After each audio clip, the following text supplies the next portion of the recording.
Hello, hello, hello. Hello. Welcome to the Hexagon Tabletop RPG. Woot, woot, woot, woot. We're back again on a Tuesday at 7:30. Thank you, everyone, for joining. Players and chat included. People will funnel in, I guess, as we get this going. How's everyone doing today? How y'all doing? Very well. Everyone's Exceedingly well. Nice. Quite great. Yeah, I'm perspiring, let me tell you. Should we all be? Probably. Okay. A little bit. Shit. It's summer, you know. Clammy Gotta be hands Gonna count. do jumping jacks. Let us all see your beautiful form. But yeah, welcome. Today I've got, I will have 4 players with me. And we're about to continue a long-running home campaign. It used to be a home campaign that has been running for over 5 years. It's been going on for a very long time. It started off as the Mines of Phandelver, a pretty classic module, I think. A lot of starting module for a lot of people in Dungeons & Dragons. And eventually it ended up being a all of its own. Called it the Neslinos, and eventually it became Misha's Harem. And now it's officially the Eyes End, because you got to kill a bad evil. Ooh. It's like Eyes end. 5-6 years is too long. Got to kill the bad guy. There's other stuff going on. There's too much stuff going on. So that's what we're here today is introduce the world, introduce half of the cast, and get back to adventuring. So thank you everyone again for joining me. I do have a little bit of an intro that I've put together, so bear with me. I'm just going to go through it, ease people into the world, and maybe give a little bit of an idea on the setting. So excuse my reading voice. Our story takes place in an old world, one at the end of its lifespan, where gods are mostly forgotten and the forces of magic diminish with every passing year. For the average person, though, they'll live out their lives completely unaware, as will the next generation, and the one after that, and after that, and after that, and so on. For hundreds of thousands, if not millions of years, the people will continue to live.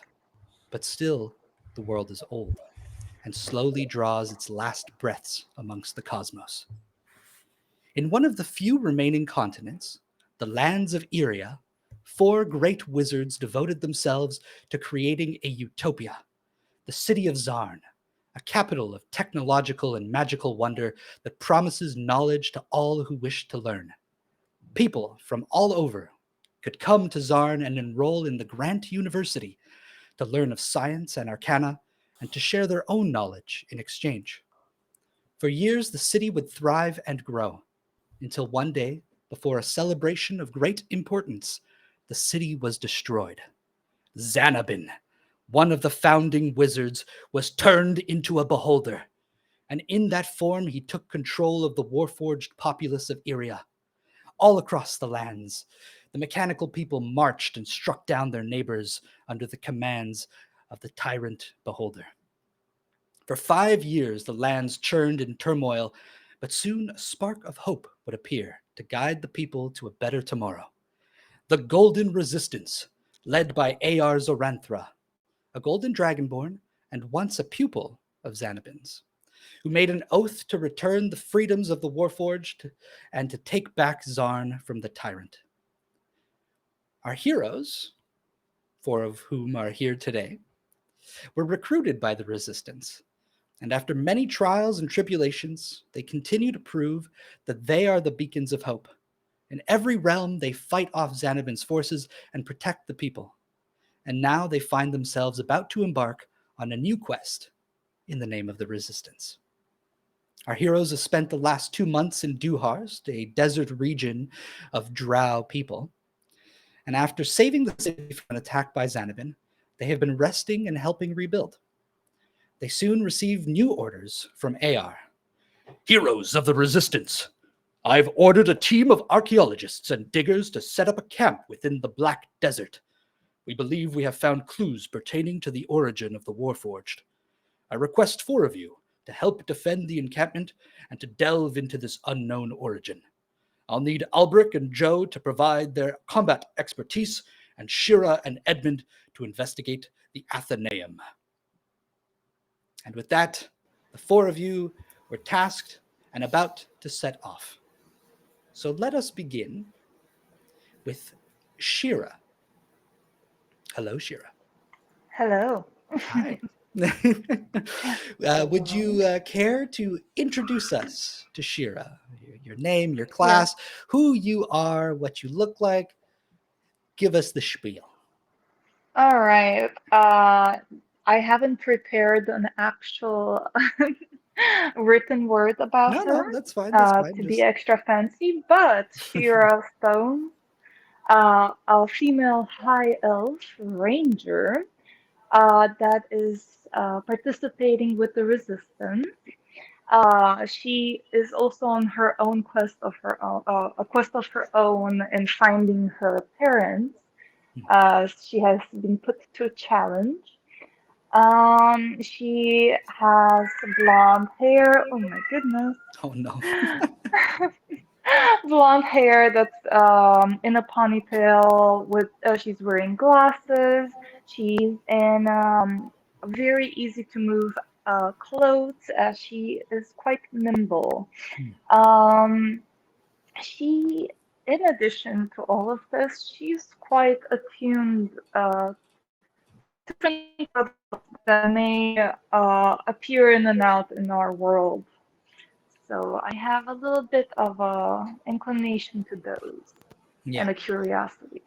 Yeah, Sheera is very sensitive to the magics of other planes that creep into this world. And you are Exactly. able to find and locate various portals as a horizon walker. And Sheera is a little bit of a historian, a bit of a scholar. She's trying to learn about the various peoples of the world and Yes. collect and gather information on their cultures and the way they live. And I think you've been Indeed. making good progress. And she is absolutely passionate to read any book she encounters and spend countless of hours in libraries. As she does have the library access feature. So. Yeah, a little bit of a bookworm, but the party needs that for sure. Great. And you find yourself in Dewhurst before leaving on your new quest. AR has requested to speak with each of you briefly, individually. And so you are speaking with a image of AR. A crystal, a fragment, a red crystal projects his image out to you. It was brought by a resistance member who was tasked with bringing a message to your group. So you're speaking with is a memory AR collected within this crystal that can act and speak like him, though it does not last very long. And so now that you're all speaking with it, he's taking his turns before it runs out of magic. And so after telling you of the brief description of the task, he goes, Sheera, Yes. you are paramount in this investigation. Do you remember that artifact I gave you? And the artifact. The Cronid.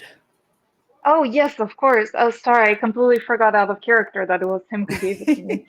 Oh my goodness. Yes, absolutely. I am still holding on to it. The numbers keep changing, but I'm unaware of what they truly mean. I didn't tell you this the last time we met when I had given it to you. But that device, that artifact, the magic within it, it gave me a vision. Several, actually. It's what allowed me to save the people from the destroyed city of Zarn. And it's also gave me a vision of you. So I felt it necessary to pass it along. For some reason, it calls out to you. And I feel like it will be absolutely necessary in your endeavors. I also- take it out and kind of grasp onto it. Yes, keep it safe. Whatever you do, do not let it get into Zanabin's hands. I course not. neglected to mention back then as well,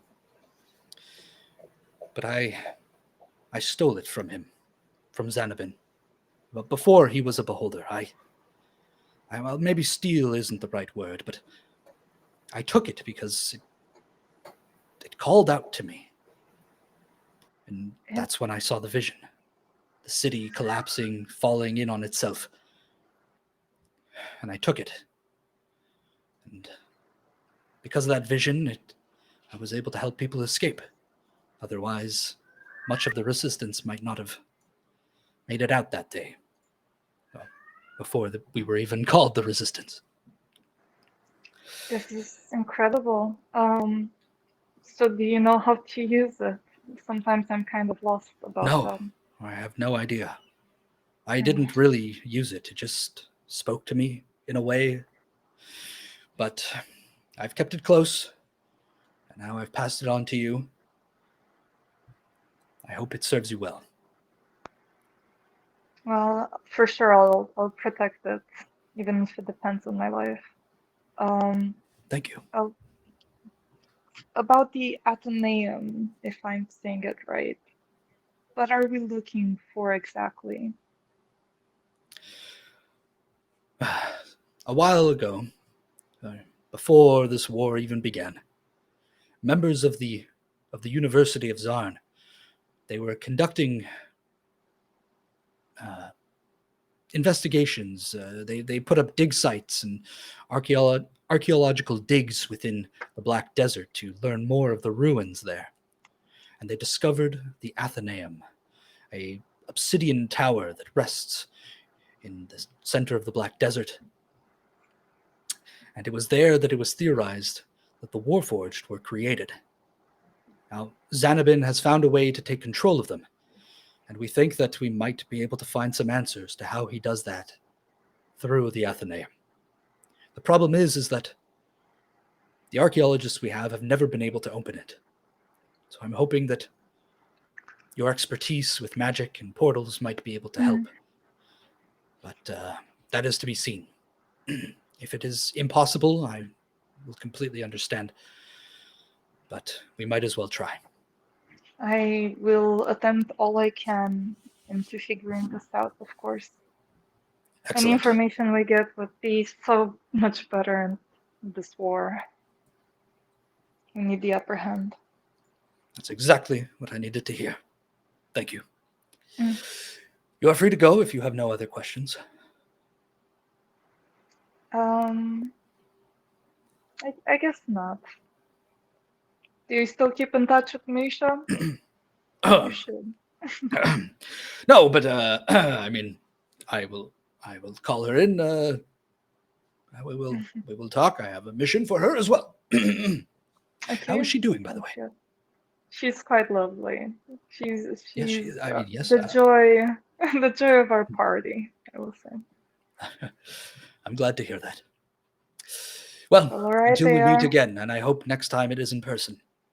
Of course. Best luck to you, Sheera. I'll need it. And he sends you off to tell the next person to come in, and you get to pick. Yes. Who do you tap on the shoulder? Do I tap on the shoulder?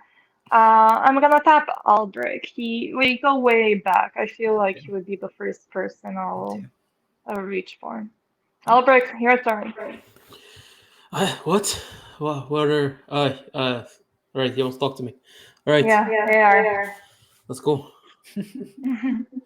Hello, Alberich. Can you give us a little something about yourself? Right. So Alberich is a barbarian mountain dwarf. He's a battle rager, so his armor is consists of just metal spikes just combining against it themselves and creating some sort of porcupine-esque armor. But he himself is a stocky, short, but a powerful fella. Keeps his hair shoulder length with kind of long hair, but a thick braid kind of running down the middle. And his beard, his illustrious black beard, kept in a loose braid at the tip.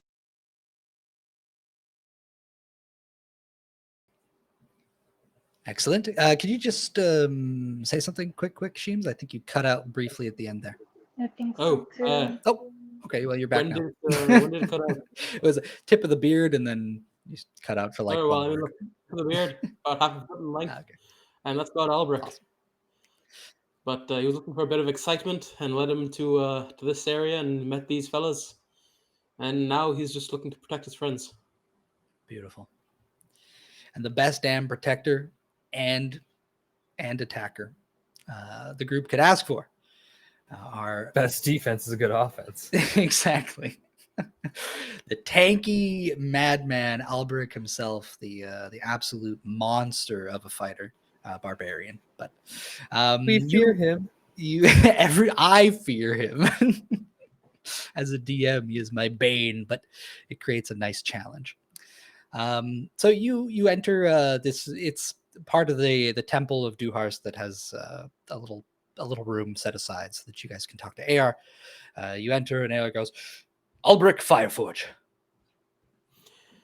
How are you? It's me. All right, I suppose. It's been a while in Duharst. I've kind of getting a bit antsy. Yes. Things have been eerily quiet as of late. No clouds spawning Warforge down onto cities below. Not the attack resistance either. It's a moment of peace that I think Well, we you need know, to I've take. been fighting around in the Colosseum. Oh, Some of Lyria's brother there is a good fella. yes. Zekzar, I believe his name was. That's the one. Yeah, he has joined the resistance now. Powerful lad, I hear. Good lad. Well, it's excellent to have him and you as on part of the team. Well, things here in Duharst have your blessing. I am eager to send you off to protect our people. Oh, please. Anywhere. Yes. Well, hopefully the fights that you encounter will be just as good as the ones in the Colosseum. So you're sending us to the middle of a desert? We're already in the middle of a desert. I know. It's actually a worse desert, but there's an encampment set up. In what way? Is that what you asked? Well, yeah, it's worse. How is it worse? Oh, the Black Desert is chaos magic made real. Wild magic strains the air and is ingrained in every grain of sand. Oh, so like Neslin, but without Neslin. Exactly. Oh, all right. We're in for a wild ride then. Yes. But do not fear. I hear that well, one of your companions, Misha, actually, I've been told that she has quite the affinity for the animals of the desert. There is a specific breed of raptor that can protect you from the wild storms. So hopefully that will alleviate some of it. Pardon me? She's coming with us then? She won't be coming with you, per se, but she will be traveling along. Other members will be heading to Windrow, a city by the... There. No. This is a city in Hearth. It's just on the other side of the lake from Hearthforge. There are the guild lords, and they have quite the influence over the surrounding areas. We're hoping to play some politics and get them to aid us more in the resistance effort. Right. I felt like I heard something about giants at one point. Who'd sent there? There will be giants. The land of the giants, far to the east of Vitrolan, are quite secluded. They do not really come into contact with us. And we need to request their aid. We are lacking severely in ship power, a way to attack Zarn by the ocean. And the shipwrights of Vitralan are the best in the world. Right. But that will be a task for another time, Alberich. For now, I just implore you to protect your friends and protect the resistance members at the encampment at the Athenaeum. Can you do that for me? Of course. Thank you. They won't come to harm. I know they're in safe hands under your watch. That's the idea. All right. Well, as long as that is understood, you're free to go, unless you have any other questions. Do you have any better drink than they have here at Duhurst? I'm afraid I can't help you there. I would offer you a drink if I could, but They only have the wines and stuff and the fruity stuff. You know, Yes. I'm looking for a hard liquor. I hear the cactus juice is particularly strong. Yes, but it comes with hallucinations, and that's not really kind of what I go for. Right. Yes, a different kind of drunk, I suppose. Just a little. Well, I would suggest if you can find anything for the road, you better stock up. I'll start looking. All right, thanks. All the best. Would you mind letting the next one know? Right. Thank you. All right, Joe. AR wants to talk to you. So Joe's in the bathroom. When you call his name, he opens the door. Like this is a little door in the corridor. A bunch of smoke comes out. Hey, what's up, dude? What'd you say, man? AR wants to talk to you. All right. He downs the rest of this. So you see, like it's the bottom half of like this little cactus, I guess. He just fucking downs that. Hey, dude. What's the word, man? Joe, hello. Yeah, dude. It's me. It's Joe. Well, that smoke just follows you around, doesn't it? Well, no, I'm producing it. But so yeah. Well, feel free to smoke in my presence. It does not bother me in the slightest. Before he gets into talking to you, could you just describe Absolutely. Little Joe, he is a satyr or a fawn, like Mr. Tumnus. He's got these like kind of like curling horns, blonde hair, blue eyes. It's kind of like up in a top knot, and he's got these glorious sideburns that come into full mutton chops. And he is a monk. He's trained as a monk his whole life. He's from the Kingswood, which is near Larkhold. And so he's been not like fighting against, but resisting the forces of Xanabin from the beginning with their proximity. And though his specific people, his village, vies for peace and love, they're basically a bunch of hippies. He's always been a little bit more action oriented, and he took more of a direct approach to fighting Xanabin, and in doing so, he was caught by the Warforged army and captured. And at one point, his newfound friends found him and released him, and he joined with them eagerly, ready to continue the good fight and kind of like bring peace and love around, and really just be like that chill vibe, dude. Like it's all right, man. Everything's cool. So yeah, he's an 11th level monk and a 5th level cleric, and he's just about having a good time. He keeps one fucking rolled, brother, and just chilling, dude. Amazing. I mean, he has done some crazy shit. He fought like this giant 2-headed demon lord alongside the prince in like a mano battle under a volcano. So that was cool. That is true. Got a cursed horn as a result, but that's no sweat off his back. A cursed horn that was given to you by, yes, a demon of some sort within the mountain of Hearthforge when you fought alongside the king of Hearthforge, King Congrith, a giant sir. Azer, an Azer that stands like 10 feet tall and is equally wide. Like if you just took a dwarf and scaled them up to 10 feet, like full, like proper aspect ratio, like yeah, just an absolute unit. But you did lose your horn. But to counteract that a little bit, you did take some points into cleric, and I found God again. you found God. Yes, the god, the deity, the life tree. Funny how fighting a demon will do that to you. Yeah, the life tree, dude, and I'm constantly fucking smoking that tree, dude. Yeah, dude. Hell yeah.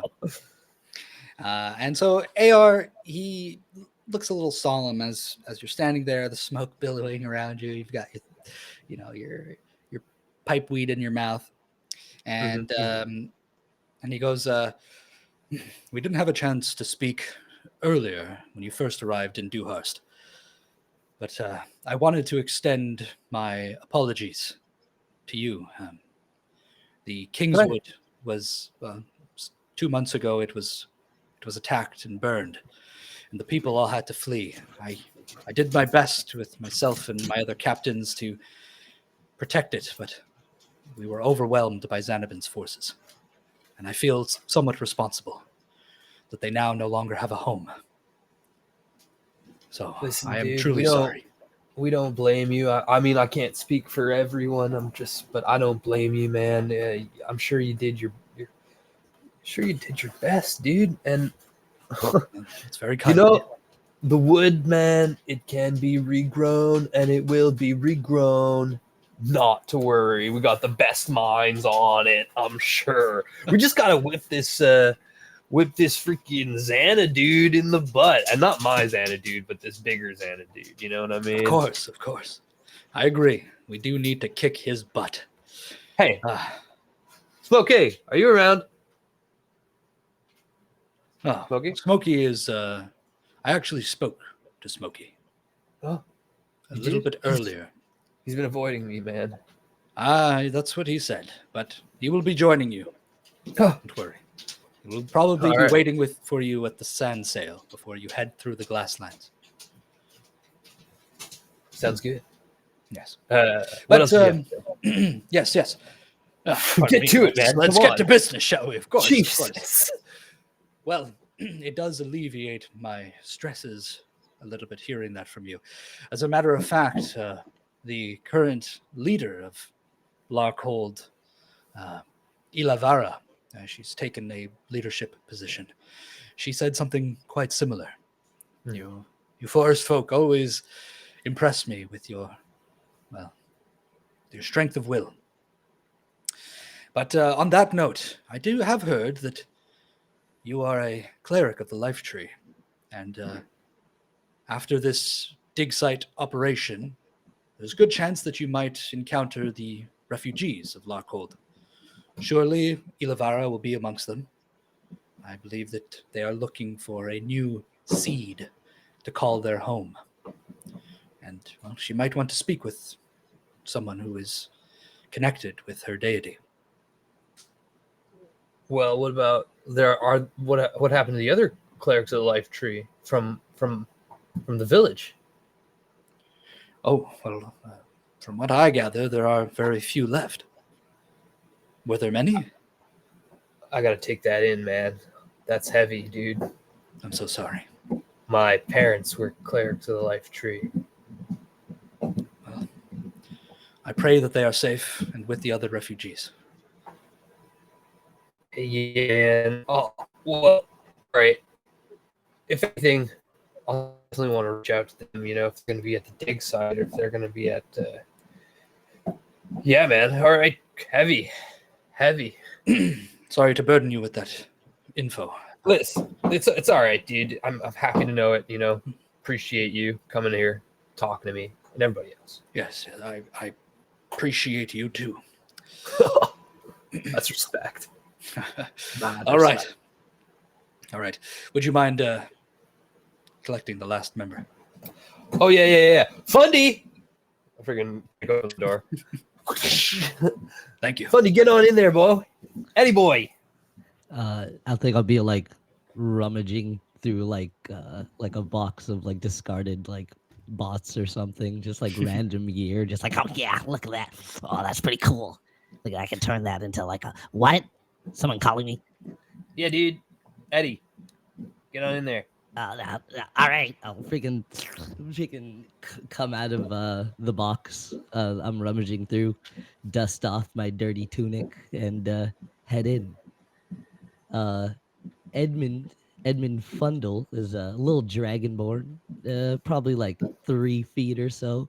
But he likes to wear big old floppy hat that looks like ears and some goggles, and he loves tech. And because of the way he dresses, often gets mistaken for a kobold, and he hates that. And he has a one-track mind. You show him gears, man. You show me tech. And then he's all there. I believe he got a map from a mentor not too long ago with some blueprints as well.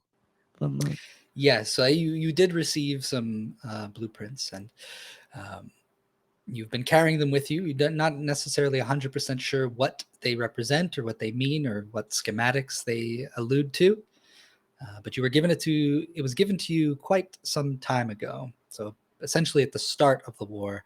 And you'll remember, your memory will jump back to 5 years ago in the collapse of Zarn, when you and your other university members were trying to save people from the destruction.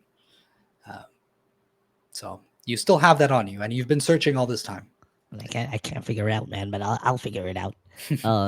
He is an artificer warlock, so I like to tinker and make little walking like artillery droids, basically. And I have a connection with a certain gear mind, god, alien, I'm not quite sure, but it speaks to me through tech and allows me to make armor and whatnot, and weapons. And that's Eddie. Dusty old Beautiful. Ed, greasy boy. And as you walk in with your greasy clothes, stained even on your scales with grease and muck from getting all dirty with your scrap, AR looks at you and he goes, Edmund, it's the first time we have formally met, but I've heard a lot about you. Nice to meet you. And I like wipe the grease onto like more grease onto my shirt and like reach out my hand. It got some pretty cool stuff in there. Yes, there is a lot of debris from the battle a few months ago. And he, even though he's the vision of a memory, he's still like relatively physical. Like he can shake your hand. He can't really move too far from the crystal. But he can go, and he shakes your hand and he goes, "It's nice to have a brother in the resistance." You know me. If there's something I could build, I'm gonna be there. And I'll like pop around him, poking him with stuff, and be like, "Whoa, this is rad." Yes, well, you may be fascinated. That is fine. Allow me to be brief. My colleague, a very close friend and partner of mine, Iago Mechia, will be at the dig site. I believe that you are acquainted with him. Yes. Yeah, he gave me this, and I'll like fucking take out the. Yes, actually, he wanted me to relay a message for you. He has more information about those blueprints, and he will guide you once you arrive at the Athenaeum. What?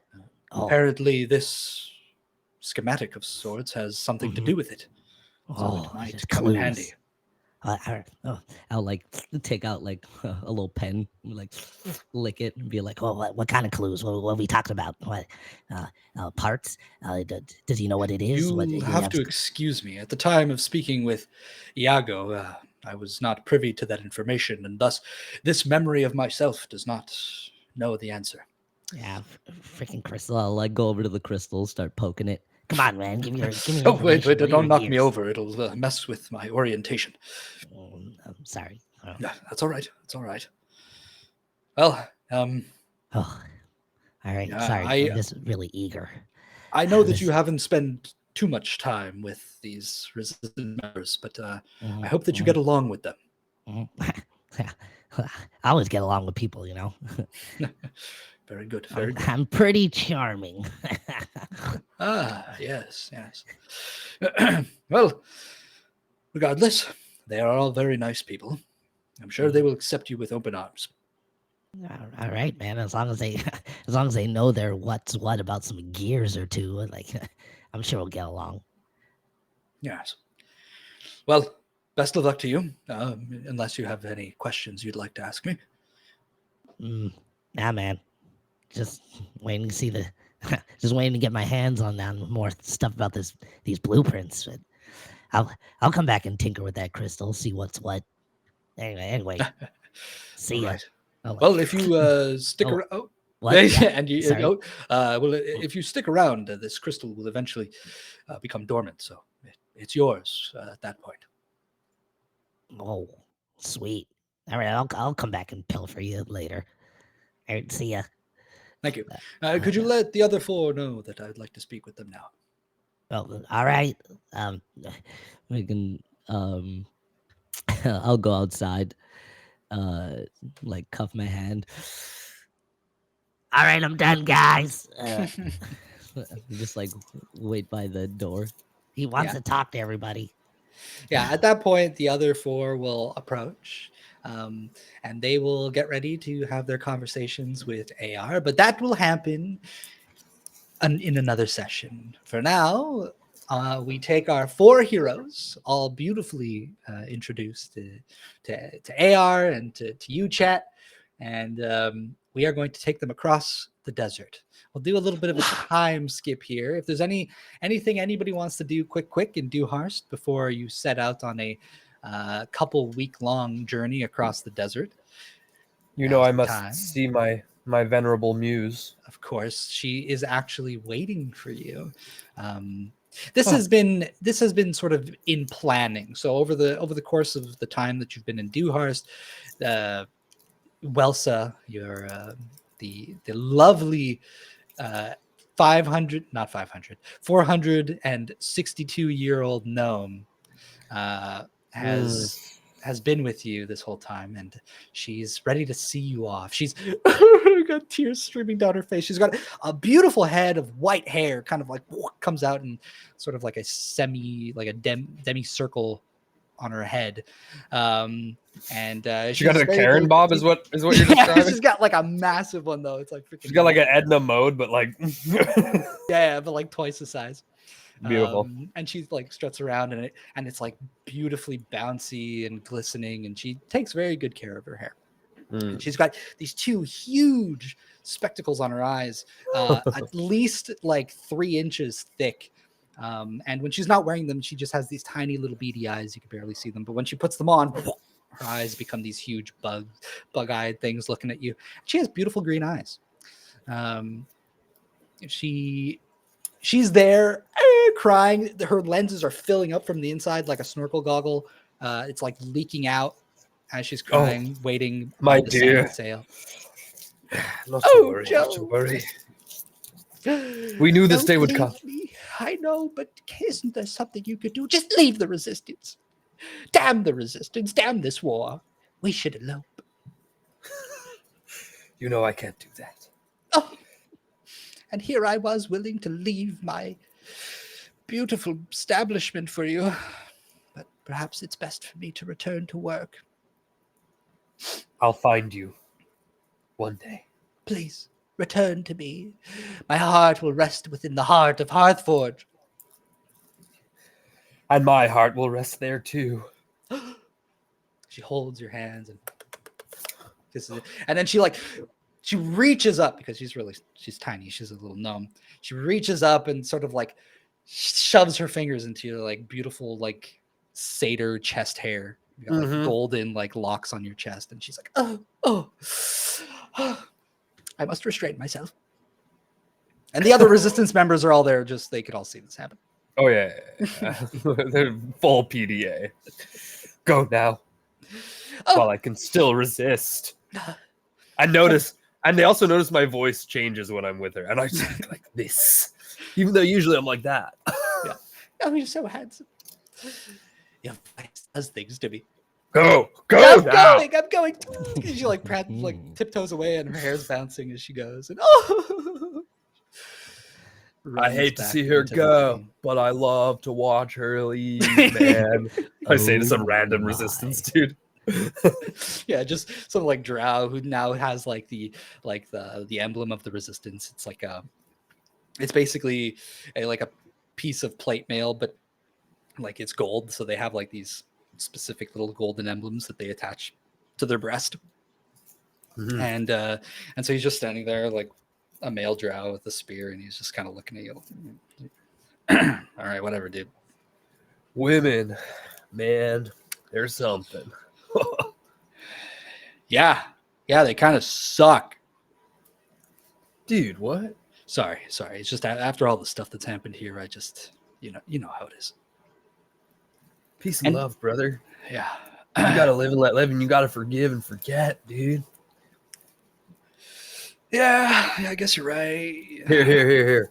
Take one of these and just like poke a little joint into his breastplate and Oh. tap him. Wait, but I'm not supposed to be seen with this kind of stuff. Just think on what I said. Do it tonight. Don't worry about it, brother. Okay. You tell him Joe gave it to you. Doctor's orders. All right. Can I have like a written note just in case my superior is like All right. Well, do you have... Fuck. if the Illyrith catches me, I'm like in really big trouble. I only have papers, dude. I don't have paper. Does it not double as paper? It's pretty thin. I kind of get the ultra thin, so that Here, wait. Here, right on my arm. He holds out his arm for you and gives you like a little stick of charcoal that you can use to write. What do I have? I feel like I have those. Maybe not. Yeah, I'll just use the charcoal. I'll just hastily scroll a note. This dude needs a little bit of freaking that good. Signed, Love Joe. And like in typical doctor fashion, is it just completely illegible? Oh yeah. No, beautiful. He's like looking Joke. at like, what the fuck? I only know how to read drow or like undercommon. It doesn't even know what you wrote. It's like it's Sylvan, I think. I can only write in Sylvan and Orc, not common. Orc. Yeah, I speak Orc. I don't know Just why. spit on the paper. All right. It was an outreach program at the local school, and I had Orcish pen pals. Sweet. So yeah, you guys are by the they're not really docks, they're kind of like docks, like sand docks, basically just outside of Dewharst. There's the main city, and then there's like a ring of like kind of like slums. It's like less rich area where people have sort of built up shanty towns that they live in outside of the city. And then beyond that is what's known as the Glasslands. It's like perfectly still, flat sand all the way until the dunes. And the sand is like you step into it and you will sink. You will just drown in the sand. And so special ships have been built that can sail across it, known as sand sails. So there are two set up. One is for your group and one is for the other. Also to accommodate comfortably so that people aren't crammed onto a single one. They're a little bit small. They kind of look like catamarans. They have like two hulls that touch the sand with like a sick. centerpiece that like connects the two. The Edmund in particular, you notice that they're not made out of metal, they're made of like wood and stuff like that. So they're maybe not as impressive The hell is to this? you. Freaking wood carver make this garbage? Before we left the other place, though, you said I could use the crystal for something, right? Or, Yes, you could have did that. Like Um, after the memory has been expent, the crystal becomes dormant. It's essentially just like an empty husk, but it's still a gem. Would I have been able to tinker together a little weapon using that crystal and some of my skills? Yeah. Tell me what you have in mind. A hollow rifle. Yeah, I have arcane firearm from my artificer, so I can make that. But I could also make a packed weapon uh, through my warlock feat. Uh, and I was thinking maybe I could take some time to use the crystal to use one of the infusions. So I also have enhanced arcane focus.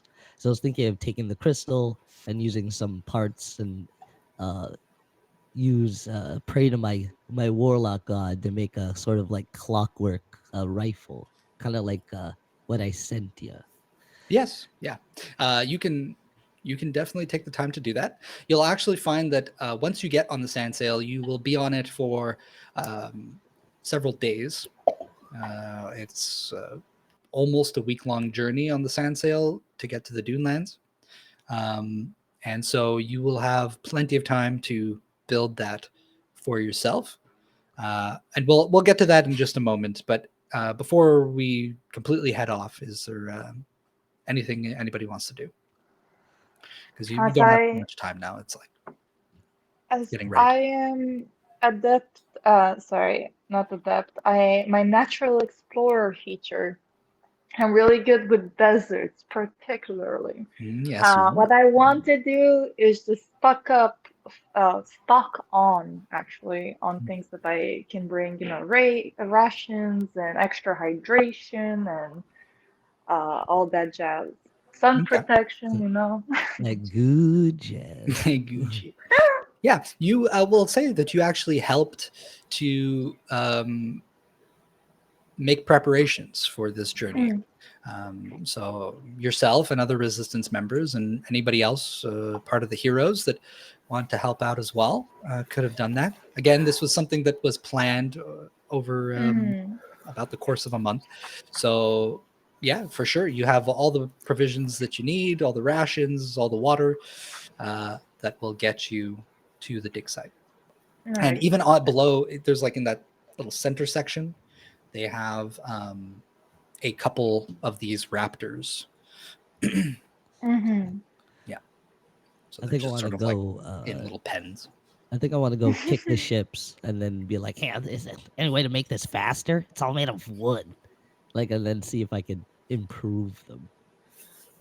Okay. Right now, there's no like, I guess like a shipwright or engineer that's present. There are sailors. There are about like two on each ship that are drow from Duharst who know how to sail them fairly adequately. But you notice when you get onto the ship that the most interesting portion of it is the sail itself. So you can go ahead and make me an Arcana check, or you can use your tools if you want to check with those instead, um, to get a better idea of what's going on with them. There's, I they have like a slight reflective, like black sheen to them. I think my proficiency bonus is doubled when I use when I use ability check that uses one of my tools I'm proficient with. Oh, So I guess that this would be like what? Could I use like carpenter's tools? I guess. what's your main tools? It's like Tinker's tools.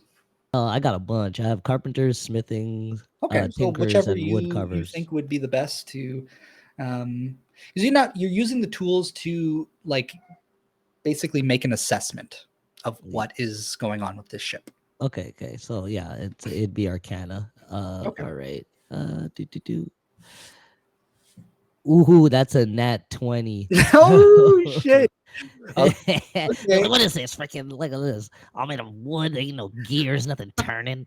Like you're just gonna use wind and sand power. And Edmund would be completely correct in that assessment for the majority of the ship. But then you come to the sail and you give it a little flick, and you feel Oh. and you know immediately from touching it that the sail is brushed with um, like a fine powder. It's almost like been like lacquered on, not lacquered, but like layered on.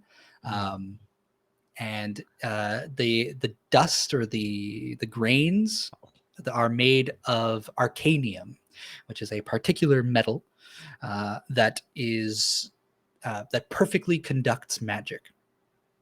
And these ones in particular have been essentially Whoa. like forged in a way where they utilize light as their power source and not wind. And you get all this, like you can tell immediately, like just because of the way it's set up, it's like, oh, the purpose of it has to be like something similar, because in the Glasslands it's like perfectly still and flat. There's very, very little wind. Whoa, that's actually pretty cool. Wow, solar powered sail. Damn. I underestimated these guys, but the rest of it could use some more work. And then I guess I'll see if I could add anything or if I got anything I could do to improve it. That's just my goals. You know that Arcanium has a, like, when it registers a specific magical source, or let's say spell or rune, it becomes like imprinted with it, and so like its purpose is only meant to sort of serve that, like whatever function that it was meant to use. So you know that like by improving it, you can just like fuel it with more power. So if you can give more light source or find a way to power up the sunlight, let's say, or use your own light source to push against the sail when it's in motion, you can power up that way. Yeah. Make up like little tiny spotlights. Yeah, awesome. On the deck. Yeah, and that'll be part of your 20. You just start like ding ding ding, like building one on the spot. Yeah, that's me. We're like, oh man, this is so sick. We can hit the turbo. Ooh. Before I forget though, because you rolled a 20, go ahead and mark yourself inspiration. Oh, inspiration. Yes. I hear my patron in my mind. Like, more light, yes. Yeah, that was part of it. Like you came to the assessment yourself, but something in like the back of your mind was also sort of like whispering to you, like the magic that's imbued in the sail. And you hear it in the sounds of like little like. Yeah. Oh, that's a really sick idea. Yeah. If I focus it and make this a little smaller. Talking to this thing as that's Eddie. Mm-hmm. Eddie talking to himself on the top of the ship. Sheera, Alberich, how are you guys doing? I think Alberich is not investigating the sails, but talking to the crew members themselves, just to kind of figure out how the sailing works. Yeah. As soon as he starts showing you, you notice that it's very similar to typical sailing. He starts to explain at one point that there's a particular incantation that you have to use to get like the sail to activate, and then like reduce the output, and so you can turn them using incantations, but there's also like secure like ropes in places for if that ever fails. So they can be used manually. And maybe you lose a bit of interest when he starts talking about the whole like magical mumbo jumbo. But for the most part, it brings you memories of your days at sea. And you remember those times, those many years you spent with your brother at sea. So it feels very familiar. If you wanted to sail this thing, you absolutely could. Okay. Thank you, CJ. That'll be it for me. Okay.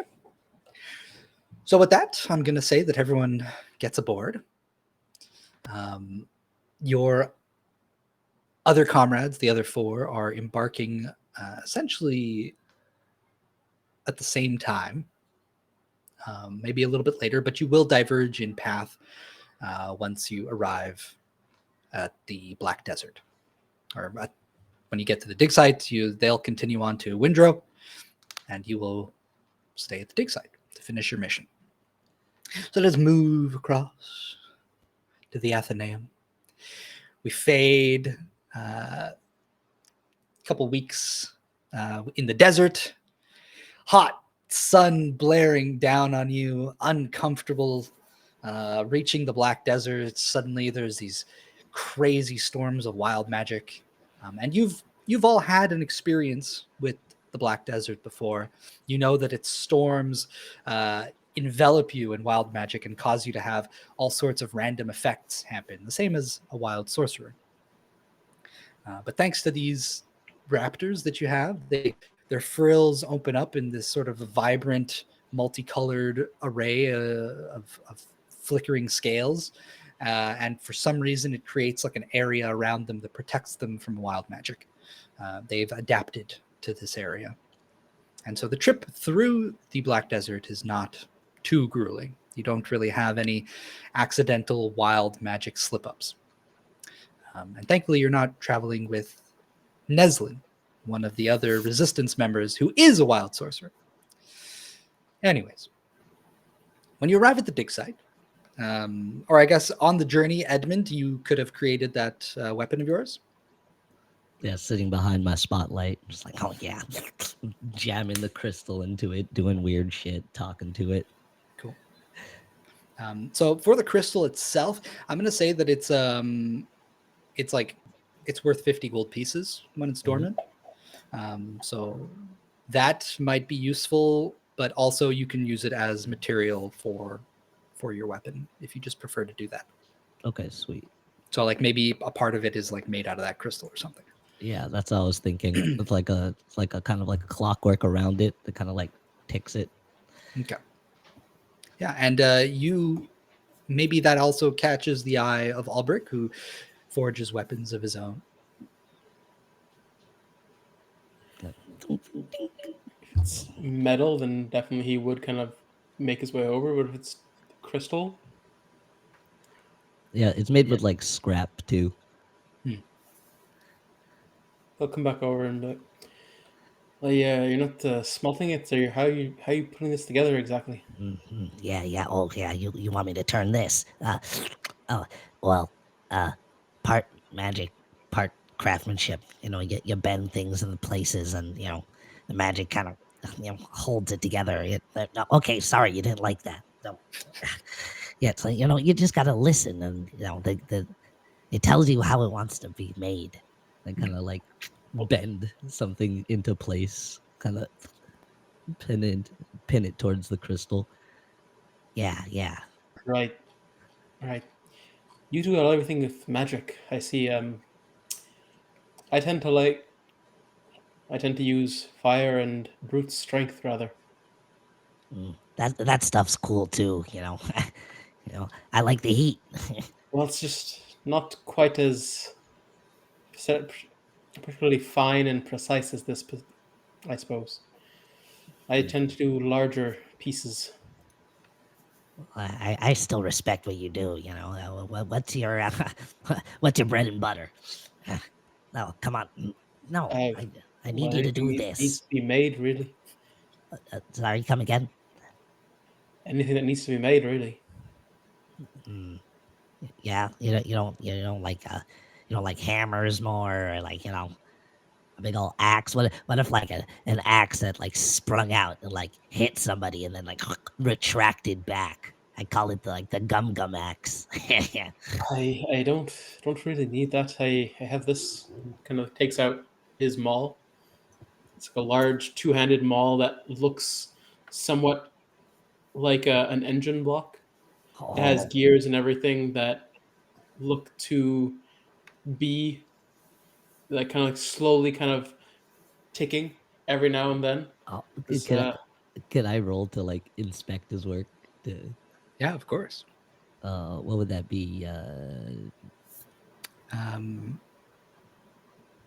Again, it would be Arcana or your tools. Well, let's do Arcana again. Oh, so bad. 9. A 9, yeah. I mean, you don't get any whispers of ticking or turning cogs in the back of your mind.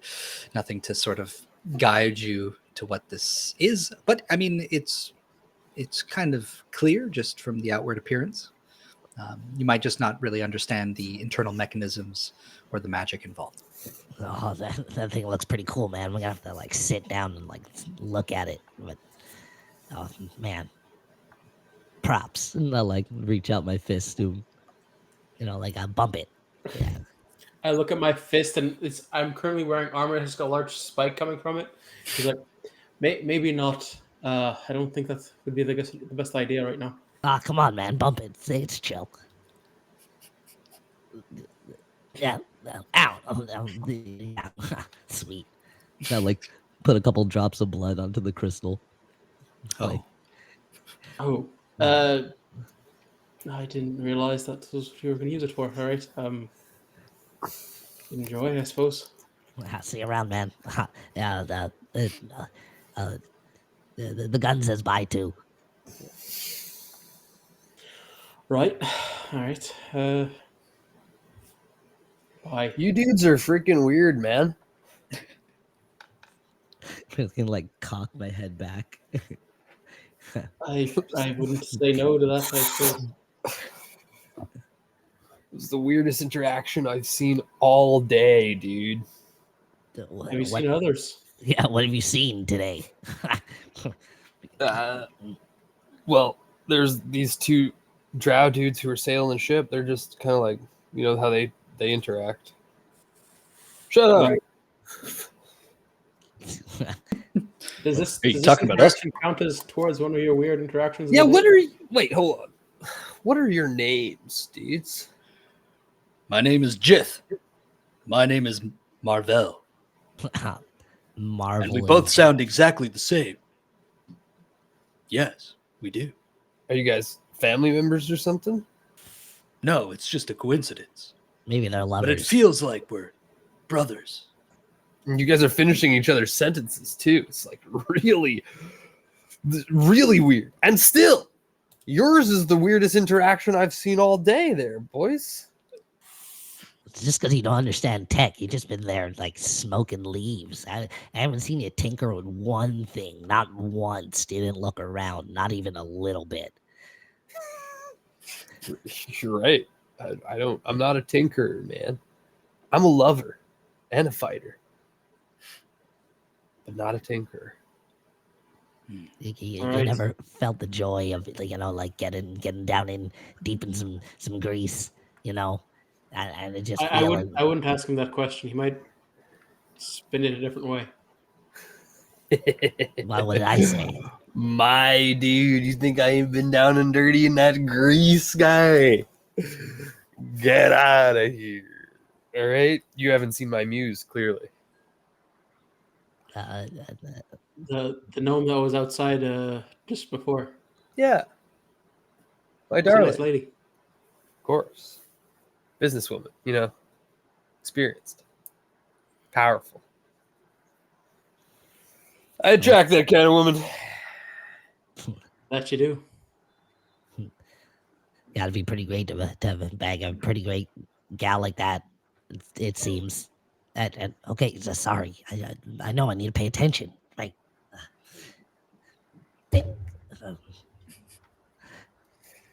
Right. I think we should leave him talk to his gun or his tool. Yeah. All right. Where's Sheera? Sheera. As you mentioned that question, is there raptors on the sailboat, like a raptor area where they eat and all that? I want to be taking care of the raptors. I want to Okay. help out with Yeah, them. there's very little space for them. So they're essentially like in these little rows, each of them. Mhm. They're sort of trapped in. They can't really move. And then their head is like how they have like cows and Mhm. and their heads are just like sticking out of like a little fence, and food is brought to them every day. Like Yeah. cattle. I get that, but how big are they? They are technically medium-sized creatures, Okay. but they're not too big. Raptor-sized. Yeah, they're raptor size. Okay. I was just wondering because in case it could have become, a way to ride along. Yeah, they're actually Like- relatively skinny and Can have large like sort of reduce? pinkish scales. Their tails are pretty thin and a little bit lengthy. But Mm. for reference, if you've ever seen like a Jaggy from Monster Hunter, that's basically what they look like. yeah, They're the like Jaggy. And then Got the it. frills open up when they. Oh yeah, I would like to try to befriend them, and I do have speak with animals. Ooh. Okay. Okay. I feel like I do too, but I might be crazy. Possibly. Well, I mean, go ahead and if you'd like to talk, what do you say? Is this like right away when you get on the ship, or like a few days into the trip? I guess it would be right away that I would be interested. So even for the other heroes, they probably would know that I kind of hide away with the raptors. You stay below deck. I I see can. them all deck from time to time. I do have the limited ability to communicate with beasts and plants Ooh, as a Rachel feature. that's awesome. So you can understand them slightly, but it's more just sort of like really I get surface level. I get a good vibe off of them. I'm not like that dude who says, "Oh, I understand what a dog." I actually kind of know how they're Can feeling. Yeah. Actually, Jolie, would you wanna say that Sheera and you sometimes create maybe a hot box type situation with the raptors? Hell yeah, dude. Okay, so this is a bonding. Hell yeah, dude. I bond with you bruh. from Sheera's time to hotboxing? time Smoke billowing out of the windows of the cockpit of with the raptors. ship.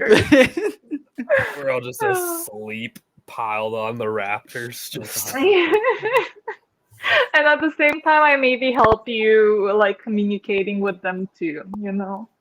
hell yeah. Like you understand halfway, I can bring you to the 100% all the The way. fucked up thing that I'm just realizing after like 5 years of playing is that I could communicate limitedly, have limited communication with beasts and plants. And so Indeed. as I'm cutting and drying my weed and burning it, it's just screaming at me. No, but it screams and it goes, "Yeah, chop us, dry us, we love it." Oh, that's so much more terrifying than I ever would have thought. It's like you're kind of like it's almost like you're praying or doing like a ritual when you do it. So Yeah, like, the life and tree we're loves fulfilling. it. You know? Yeah, we're fulfilling its destiny and its purpose. Oh, Woohoo! yeah, burn me up good, inhale deeply. Woohoo! Into the lungs I go. Oh, The fact Jesus. that you just always hear them do that, hilarious.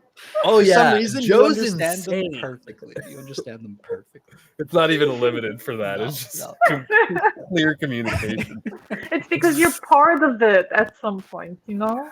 You're I so connected. am the weed. But Roll me yeah, up and I smoke me when I die.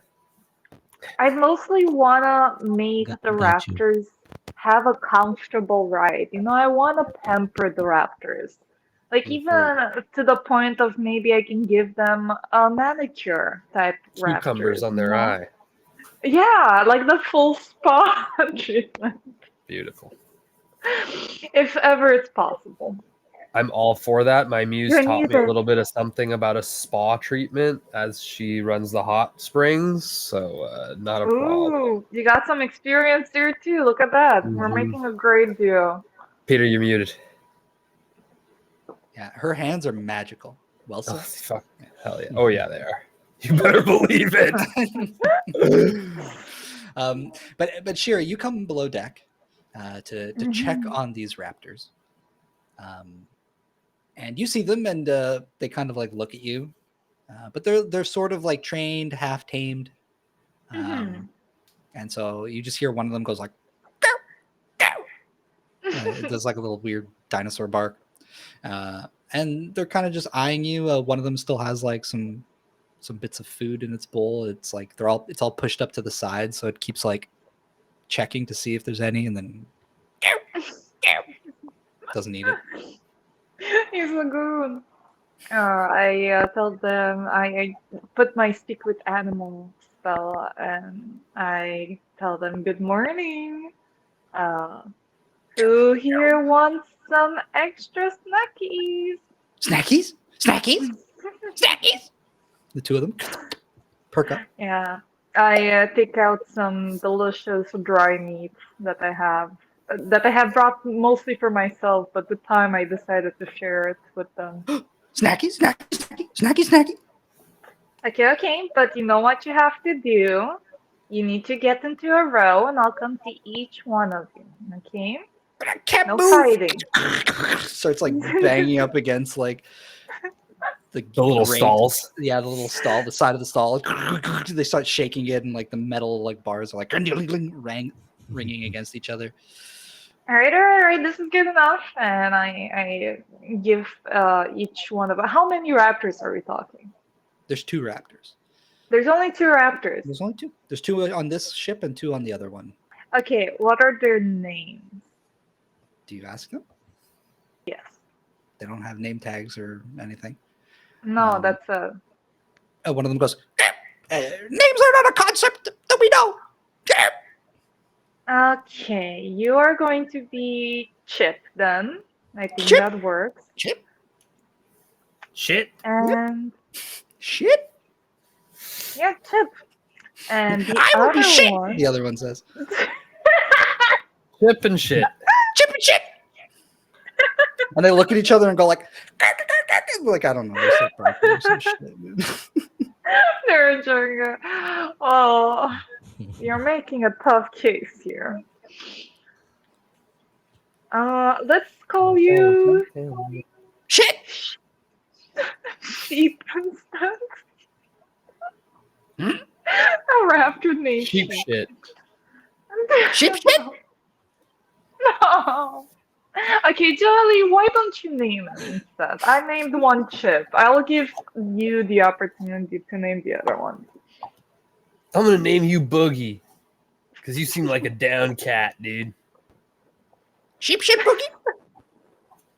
Sheep shit Boogie. Yeah, hell yeah, dude. That's a good one. Sheep shit boogie? Yes.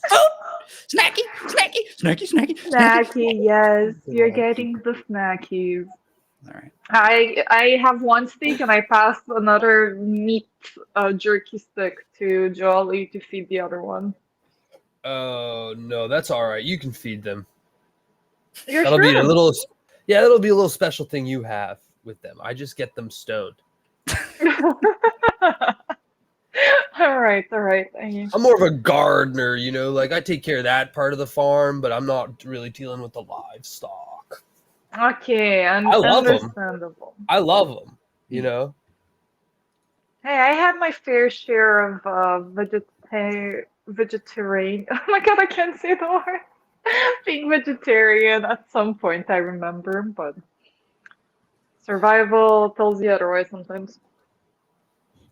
My diet mainly consists of cabbage, so and taters. I wonder how you're alive, but you seem in great shape, so you must be doing something right. Wow, thank you, dude. That's you made my day.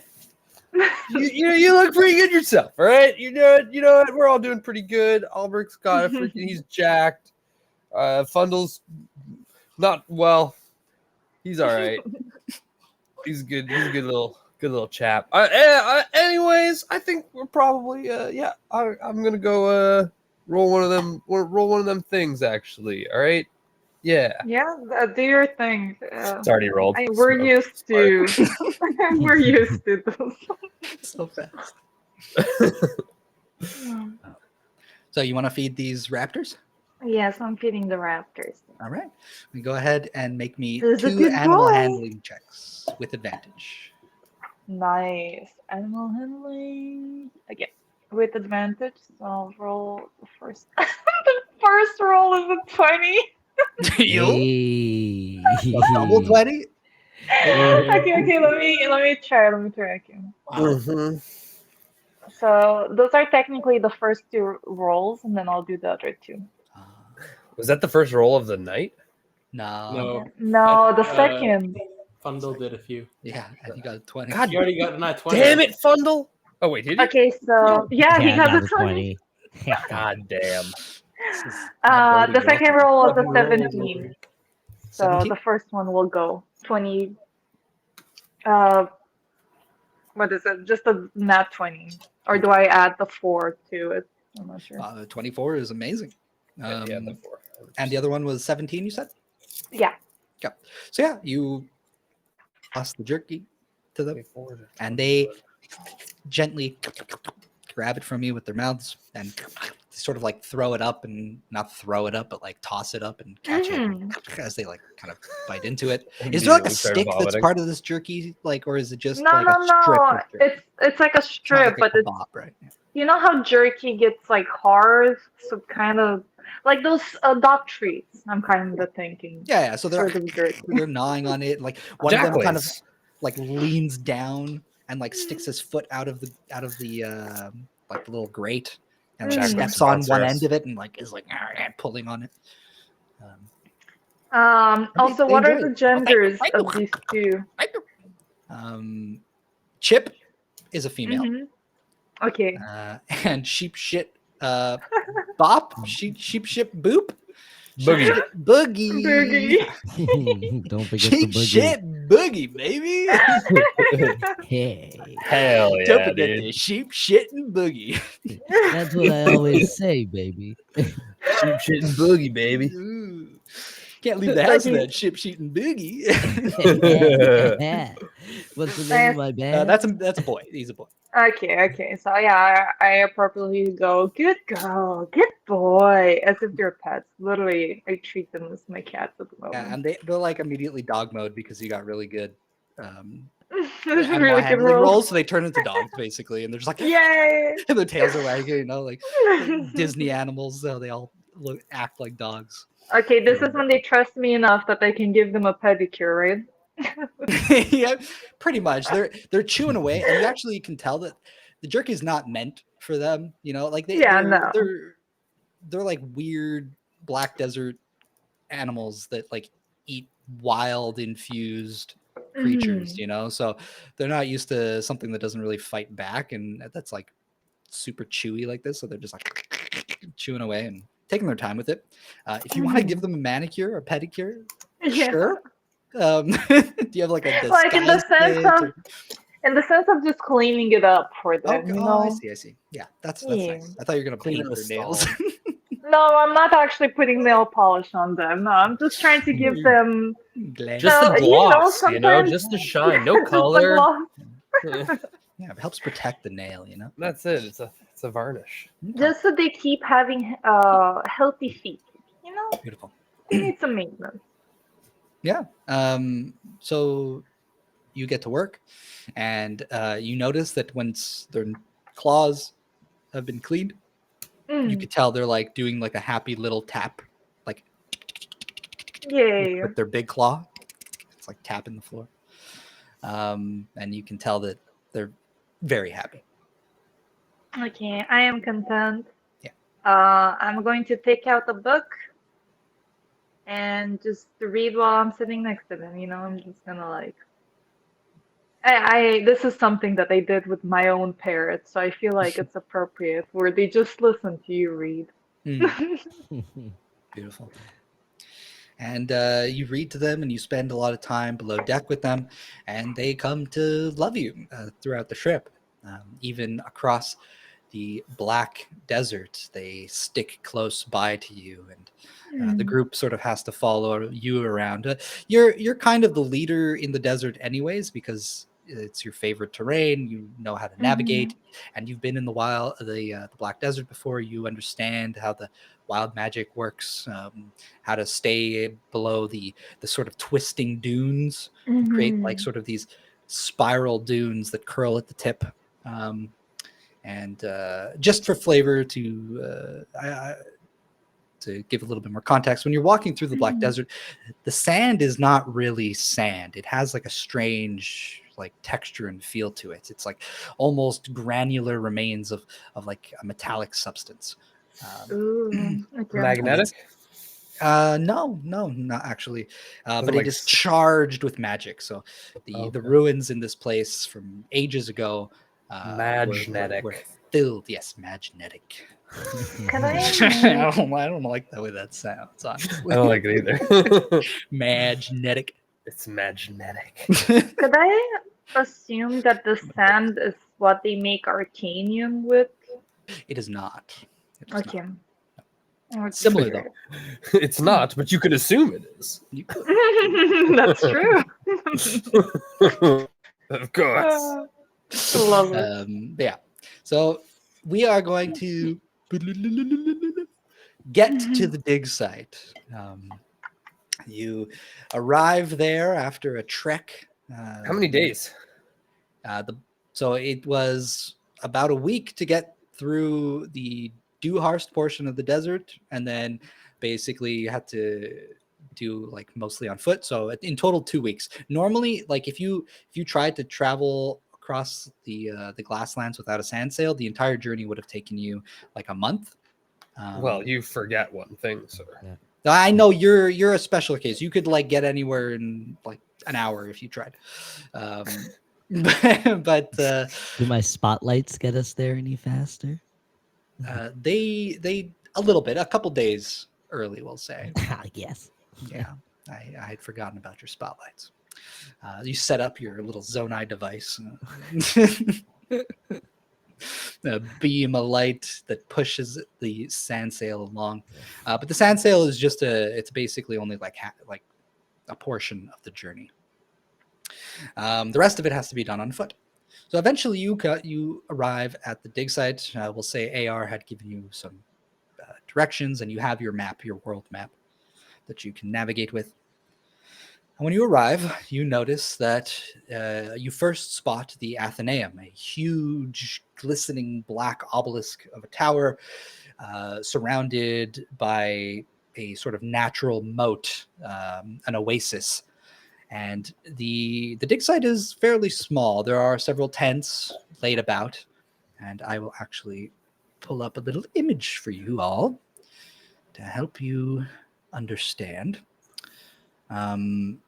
Several tents have been set up. There are a few people working. It doesn't seem like the team of archaeologists and diggers is too big. You notice some people, and the people there actually they sort of they clock you. They notice you. There's like a little makeshift path that they've made that you guys can start walking on to get once you start heading towards the dig site. How many are we headed to the dig site? It is the 4 of you.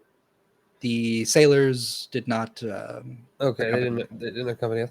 So, can I just unfurl my carpet and we just ride on that? Yes, you can.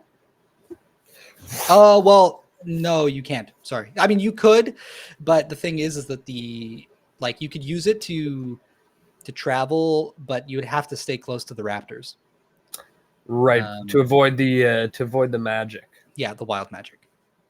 I'll just travel on it myself. Then I'll just kind of like be cross-legged on it, just hanging out. Okay. It's not just like lounging. You're just using it like a seat, basically. Yeah, basically. Beautiful. It's even like it's in seat shape, so I could just kind of like sit back like a recliner, like I'm in now. It like conforms. That's just folds floating. Brilliant. Absolutely brilliant. Yeah. So he pulls out a magic carpet that takes the shape of a couch, and he relaxes. Nice. Anybody want to say it? It could become a love seat because we're all peace and love here, dude. Fundy? I'm good. I'm good. If you don't mind my armor, I'll go. Nah, man, it's magic, dude. Not a problem. All right, I'll hop up. Okay. We're like kind of like here, buddy, take a hit. A little lopsided. Take out my flask and take a hit of that. Right. My bad. Beautiful. Okay, let's see if this works here. So who are these bums at the dig site? So when you arrive at the dig site, you see. I wanted to pull up another image, but I'm having some difficulties here, so we'll forget about that. Forget you about are what? greeted. I had a little map of the dig site, but No, I was being facetious. Don't do that to me. No, but I mean, like, forget about. I'm not. Well, never mind. Yeah, it's all good. It's all good. Yes. So when you arrive, two people walk up to you to greet you. One of them is a human, fairly dark skin, some sort of shaved head. He's got a nice little beard, dark brown eyes, and he's wearing like quite a fancy coat. It's like this big, long pea coat, but it's got like these big leather patches built into the chest and the shoulders. Definitely doesn't look like he should be in the middle of the desert in a dig site, but you see him walking towards you. And if anybody would like, you can make a perception check as he approaches. Hell yeah. I'll do it too. I'll freaking put on my goggles. Cool. Likewise. Hey, why are you copying me? That's a 13 from Lil Jo. 13, okay. Oh man, that's an 8. Yeah. Your goggles are full of sand. God dang I got it. a 16. 16? Okay, so 16 and 13. You notice that as this guy is walking towards you, there's kind of like a strange ring around him where like the sand sort of gets like brushed away. Magic. Yeah, so there's something going on, some sort of force field or aura around him that is that keeps him pristine. His coat looks perfectly fine. There's no dust on it or anything. It looks immaculate. He struts over, and by his side, he has with him a green Dragonborn, rather thin, relatively tall, but kind of like lanky and skinny. The color of the neck is white, and it's got these big, brilliant emerald eyes.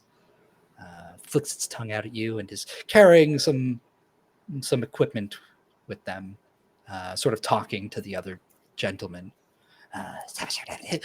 Looks, and they arrive a few paces away from you, and the man goes, "The heroes of the resistance, welcome. We've been waiting." Yeah, seem to have us at a little bit of a disadvantage there. Sir. Apologies, we know you quite well. We've heard a lot from AI. My name is Lupa Lacroix, and he goes over to shake your hands. Guys, what does he look like? I got sand in my goggles. Freaking Edmund, sand. tell me you recognize me. He's a bald head, dude. Not to worry. Just That's take a off human? your goggles. He's a human, yeah. Okay. And Oh, Edmund, right. you'll notice that when you clear out your goggles, I'll take them off. Yeah. yeah, that it is Lupa. You actually studied with him at the university. What up, dude? Fellow gearhead. I'll freaking go shake his hand. I can't believe you're still alive. I haven't seen you in years. You know, I keep on ticking. Yes, you do. Well, I'm glad to see you're all right. We'll have to catch up. Well, of course. Well, I don't want you all to be standing around outside. You've had quite the journey. Come, let's get you a tent set up for all of you, and you can take your baths if you'd like and relax a little bit. It's still early in the day, so a lot of our diggers are out by the boneyard. Nah. You're just trying to make us get our guard down so you can get more famous than us here. Like, if you're here, something special's around. Well, don't flatter me, Edmund. I'm here because this was something I've wanted to uncover my entire life. We were stopped short last time, so I'm hoping that we can finally bust open the Athenaeum. And then now's not the time for baths and shit. Now's time to get to the freaking gears, get them turning, man. Nonsense. I think that, well, I mean, Edmund, if you don't wish to shower, that is that is fine. I feel like that is your norm. if I remember correctly. Things haven't changed very much. But the rest of you, please feel free. We have a I bottle would of love to. Really appreciated. Thank you. Oh yeah, a nice little bath. I wouldn't mind a bath. Oh, Good and, soak, you know. And then schwitz. You've done nothing but smoke all the time. How dirty could you be? Dude, it's the mind that needs a cleaning. Right. This is my colleague. What was your name again? He goes, I will introduce myself. My name is Ingo Talazar. Oh, yeah. It's a green dragonborn. Freaking like Bows, this dude. Oh, I have not seen a kobold in years. looks at you. You freaking ass. I'm freaking going. Freaking. Oh, yeah. Lupa kind of jumps to your defense, like, no. Edmund is a Yeah, dragonborn, let me same out as you. now. Yeah. I'll hold Edmund back. Freaking call me a kobold one more time. Call me a freaking kobold one more He time. didn't mean it, bro. He didn't freaking mean it, dude. I'm so sorry. I did not mean to call you that. A kobold. Yeah, now that I get a better look at you, you are a dragonborn, yes. Yeah, just like you, man. Yeah, Freak. yeah. I'm to like dust myself off. Get more. What color grease all over dragonborn my are you again? shirt. Brass. Brass. You do look like a freaking kobold. Hey, you freak, man. All right. Come. My Let's freaking mom let's gave me get this comfortable. hat. Into the dig site, rather. Not stay out in the sand. Yes, exactly. Oh, and we will. Ingrid, do you mind taking the raptors to the pens? Absolutely. Come with me, little ones. And carries them away. Doesn't carry them, but like leads them. And so Ingrid sort of goes off with them, and Lupo will start leading the way to the resting camps, the sleeping tents, where there will be places set up for you, so you can follow him. As you're walking, he does point out the large central tent. He goes, "That there is the cantina, and if you wish to have anything to drink or to eat, you may stay there. We have an excellent chef." What do you That will say? be, the destination after a shower, I believe. I will agree with Alberich. Very well. So please help yourselves. You guys arrive at the tents, and there are 3 tents that are slightly larger than the other ones in the area that are meant for you 4. And he goes, "Sorry, we only had 3 of this size, so you may have to share with each other. But please feel comfortable. Make yourself at home. I'll go let the chef know that you're here. So he'll start preparing something for you." No need for special preparations. We'll take whatever you're having. Ah, yes. Well, just to, make sure he knows. But as soon as you're done, we can talk about what we need to. All right? I'll leave you to it. He sort of like opens up one of the tents, maybe for Sheera to walk into one, and then he'll just walk off. I'll give a quick little description of the rest of the dig site. There are several. There's the Athenaeum, the large tower. It's kind of like surrounded by a moat, like I had mentioned. You notice that there's a bridge, but it's completely collapsed, and it's maybe 80 feet across the water to get to the island that the Athenaeum is on. And there's like these huge bones that have started to be they've started to dig out from the sand, a portion of sand, and there's several of these like zones set up around, and they put like little fencing around with like little like specially made steps to go down for the diggers, and when they're done digging, then the archaeologists come down and excavate the stuff and collect the materials. Yeah, pretty much it. Beauty. Shower time. So he Nice, says shower. It's well-deserved not really a bath. shower. It's like you fill like a tub with water, and then you wash yourself in it. But it's like sort of like half manual. You have to like get it from a well. Do you have to boil it so it gets hot? Like, Yeah. Well, they'll have someone come to heat it up with magic if you need. But it's also very hot, so like a cold bath would probably feel very nice. No, I gotta bake. In more ways than one. Jamaican Gross. shower. So who's gonna take a shower? brother? Or a bath? I'll clean. Oh, we're Okay. both. Hi. Okay, so 3 out of 4. None for Ed. He's gonna go. Actually, he's gonna clean his clothes actually, rather than himself. Oh, okay. He didn't like getting mistaken for a kobold. They kind of got him, So Again. Yeah. yeah, I got get to that. him again. All right. How often does Edmund clean his clothes? Is he proficient in cleaning clothes? No. He's gonna Alright. clean his clothes. He's better with his weapons and his armor and stuff, Right. and that kind of stuff. But he's gonna try to do the whole shebang. clean Not out his proficient goggles. in cleaning clothes.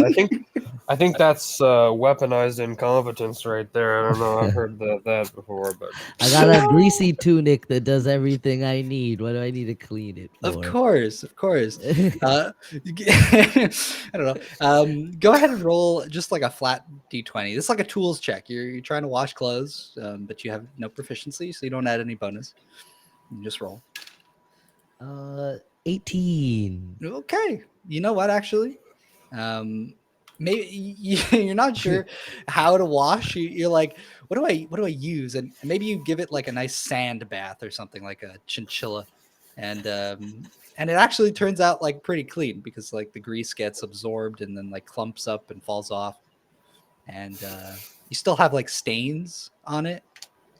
But all intents and purposes, it's like you won't rub your mess on other people when you brush up against them now. Oh, yeah, freaking elegant. Your stuff is beautiful now in the eyes of Edmund. Sunday's best. No one's gonna respect me for a kobold again. Now they're gonna see that this is a hat. Look, clearly a hat, not ears. Big floppy ears. Okay. Is this Edmund's only pair of clothes? Yes. Good to know. All right. In the baths, quick, as you do have to take turns. Who goes first? we'll let Sheera go first. Yeah. We're gentlemen. I'll be quick. Take a quick bath.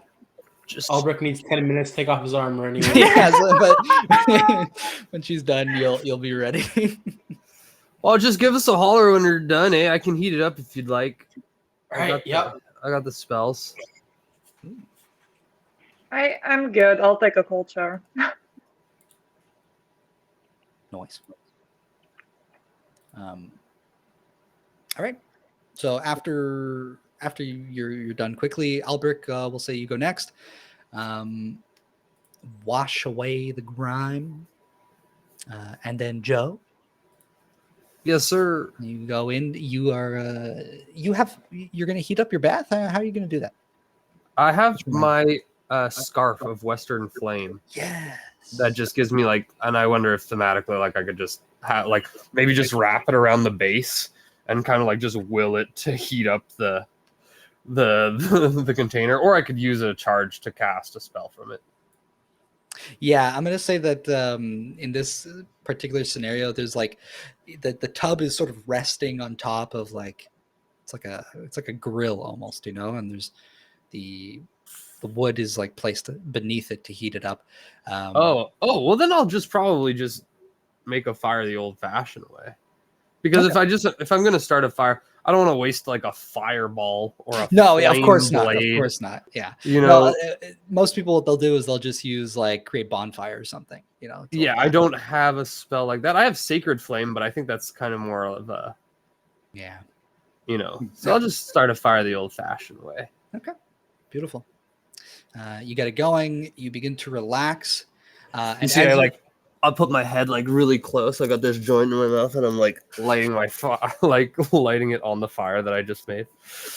Excellent. Wait for it to boil. Yeah, the tent you're in immediately starts to billow out from underneath it. So anybody walking by is like double takes for a second to make sure that it's not on fire. Maybe a couple people like stick their heads in. It's all right. Don't worry about it. It's normal. If they stick Well, their it's heads like in, they're gonna. If they see through the smoke, they're gonna get a little show because I'm just doing this butt naked. Beautiful. They can't really see very well. Like, is everything okay in there? And they hear it all. Everything's copacetic, brother. Like, okay, all right. Well, enjoy. And you hear a little like boop in the tub with you at one point. I think nothing of it. Smokey, is that you? You see little bubbles like, and then Spread my legs. Smoky, an integral part of the team. My dude. I knew you'd never leave me, brother. Finally reveals himself. Smokey is a tiny beholder. He is a little pink, fleshy creature with a big eye and like soft-looking lips. Little supple lips, and he's got his eye stalks that sort of droop a little bit. They're maybe a little bit weak. His eye is always like really tiny and narrow, like he's constantly worried about something. And Smokey is a member of the team that joined at one point, claiming to be Xanabin. Says that he is the true Xanabin. But he is very, very timid and frightened a lot of the times, and so he sort of conceals himself in an invisibility spell while he travels with the party. During the events, at Dewhurst, he had kind of fled for quite some time, and so during those like couple months, Jolo, you maybe could tell that he was nearby, but he hadn't shown himself that entire time. Yeah, I got the sense of him, but like I felt his presence. Mhm. But dude was avoiding me. I think he was dealing with some really like negative energies or something, you know. So I wanted to give him his space, but I'd let him know that, you know, I was there for him. Wow. Put the smoke signals out, you know. Mhm. Well, Smokey sort of like rises from the water a little bit, so his mouth is like peeking over the water, and he kind of just floats there, you know, like on top, like a little like beach ball or something. What's good, baby? He goes, hey, Joe. Hey, yes, sir. I'm sorry, you know. Sorry I haven't been around. Hey, it's no freaking thing, man. That don't make me no never mind. You're my boy. Yeah, I don't Where feel... you been? I've been around, you know, doing a lot of thinking. Kind of scratches himself with one of his eye stalks. I've been sort of thinking a lot, you know, seeing those other beholders that you fought. It got me thinking about all sorts of things. You know, am I crazy? But what if I'm not Xanabin? Dude, don't even sweat any of that stuff, man. What? You're who you think you are. You're Xanabin, you're Smokey, you're whatever you want to be, bro. Come on, Joe. Not everyone's as open-minded as you are. I'm having doubts, serious doubts here. Brother, I don't know. I don't know if you're Xanabin. I don't know if you're not. But you're my friend. And we're going to go and fuck this dude up anyways, Xanabin. Xana has been, okay? And then maybe you could be the new Xanabin. Yeah. I mean, maybe I don't even want to be Xanabin, right? He's doing all this weird shit. I He's mean, doing if some you've pretty always been dangerous Xanabin, then you got to take it back. stuff. Okay, but how? Well, I don't know, man. Only you can really decide how. Oh, I wish I wasn't such a coward. And he dunks his head into the. Well, he is a head. He just dunks his whole body. I'll just like slowly lift him out. He's like his stalks, his eye stalks are sort of like drooping, like wet hair. You know, he's just like looking at you with like sad eyes, like sad eye. Yeah, one sad eye. Like, listen, you're not a coward, dude. You've saved my skin many times. All right, bravery and stupidity are real similar, and not all of us are built like a brick shit house like Al. All right, you see me, I run in, I run out. You know, you're invisible and you pull your strings from the shadows. There's nothing wrong with that, brother. We all do what we can in the moment, and I think you're doing just fine, bro. Wow, I really needed to hear that. I really needed to hear that. Come on, bring it in. Bath hug, bro. Oh yeah. Oh naked my God. bath hug. Completely naked. You know, it's fine. Why am I erect? I don't know. Is that what that is? Yeah. Tries to like wiggle out of your grasp. You're the one who showed up in the bath. Screams can be heard from outside the tent. Eventually he slips out because he is very he's very like supple and like smooth. Well, he can change shape and stuff too, right? Kind of. He has to use Because spells and stuff. he became bigger at a certain point. I didn't know he was using a spell for that. No, he had manacles that shrunk him in size. Yeah. Oh, I see. And then He's they a were medium-sized beholder, and when he had the handcuffs on him, he like shrunk him down to the size of like a house cat. But now He's he's so cute. medium-sized again. Yes. Yeah, he's medium. Okay. Well, what? You must have showed up now to tell me something, right, Smokes? I knew you were here. I could freaking feel you. But Yeah, I do have something. I talked to AR. he mentioned something. Yeah, it's kind of weird because he was saying that he was a student of Xanabin's. I don't remember anything about him. Do you remember being a teacher? No, I just remember being Xanabin. But the more I think about that, the less it makes sense. Yeah, that's a conundrum, bruh. That's a freaking thought twister. Dunks Mine's again. Whoa. Back at it. We're talking. All right? I'm so confused. Starts like hitting himself with his eye stalks. The wet I slapping think- his skin. I think you got to try and like not think about who you were in the past anymore. Forget that. Use whatever knowledge that you have going forward, but stop dwelling on the past. You need to become who you are now. Smokey Xanabin the first.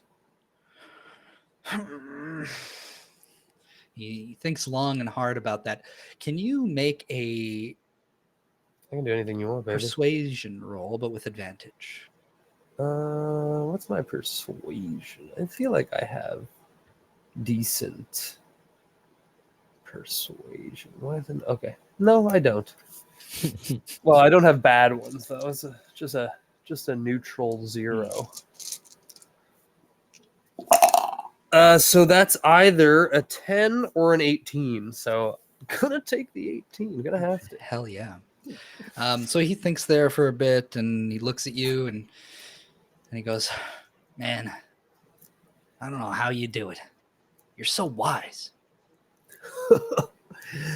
That's the ganj, bruh. Yeah. You know, I did miss the stuff. You mind if I have a hit?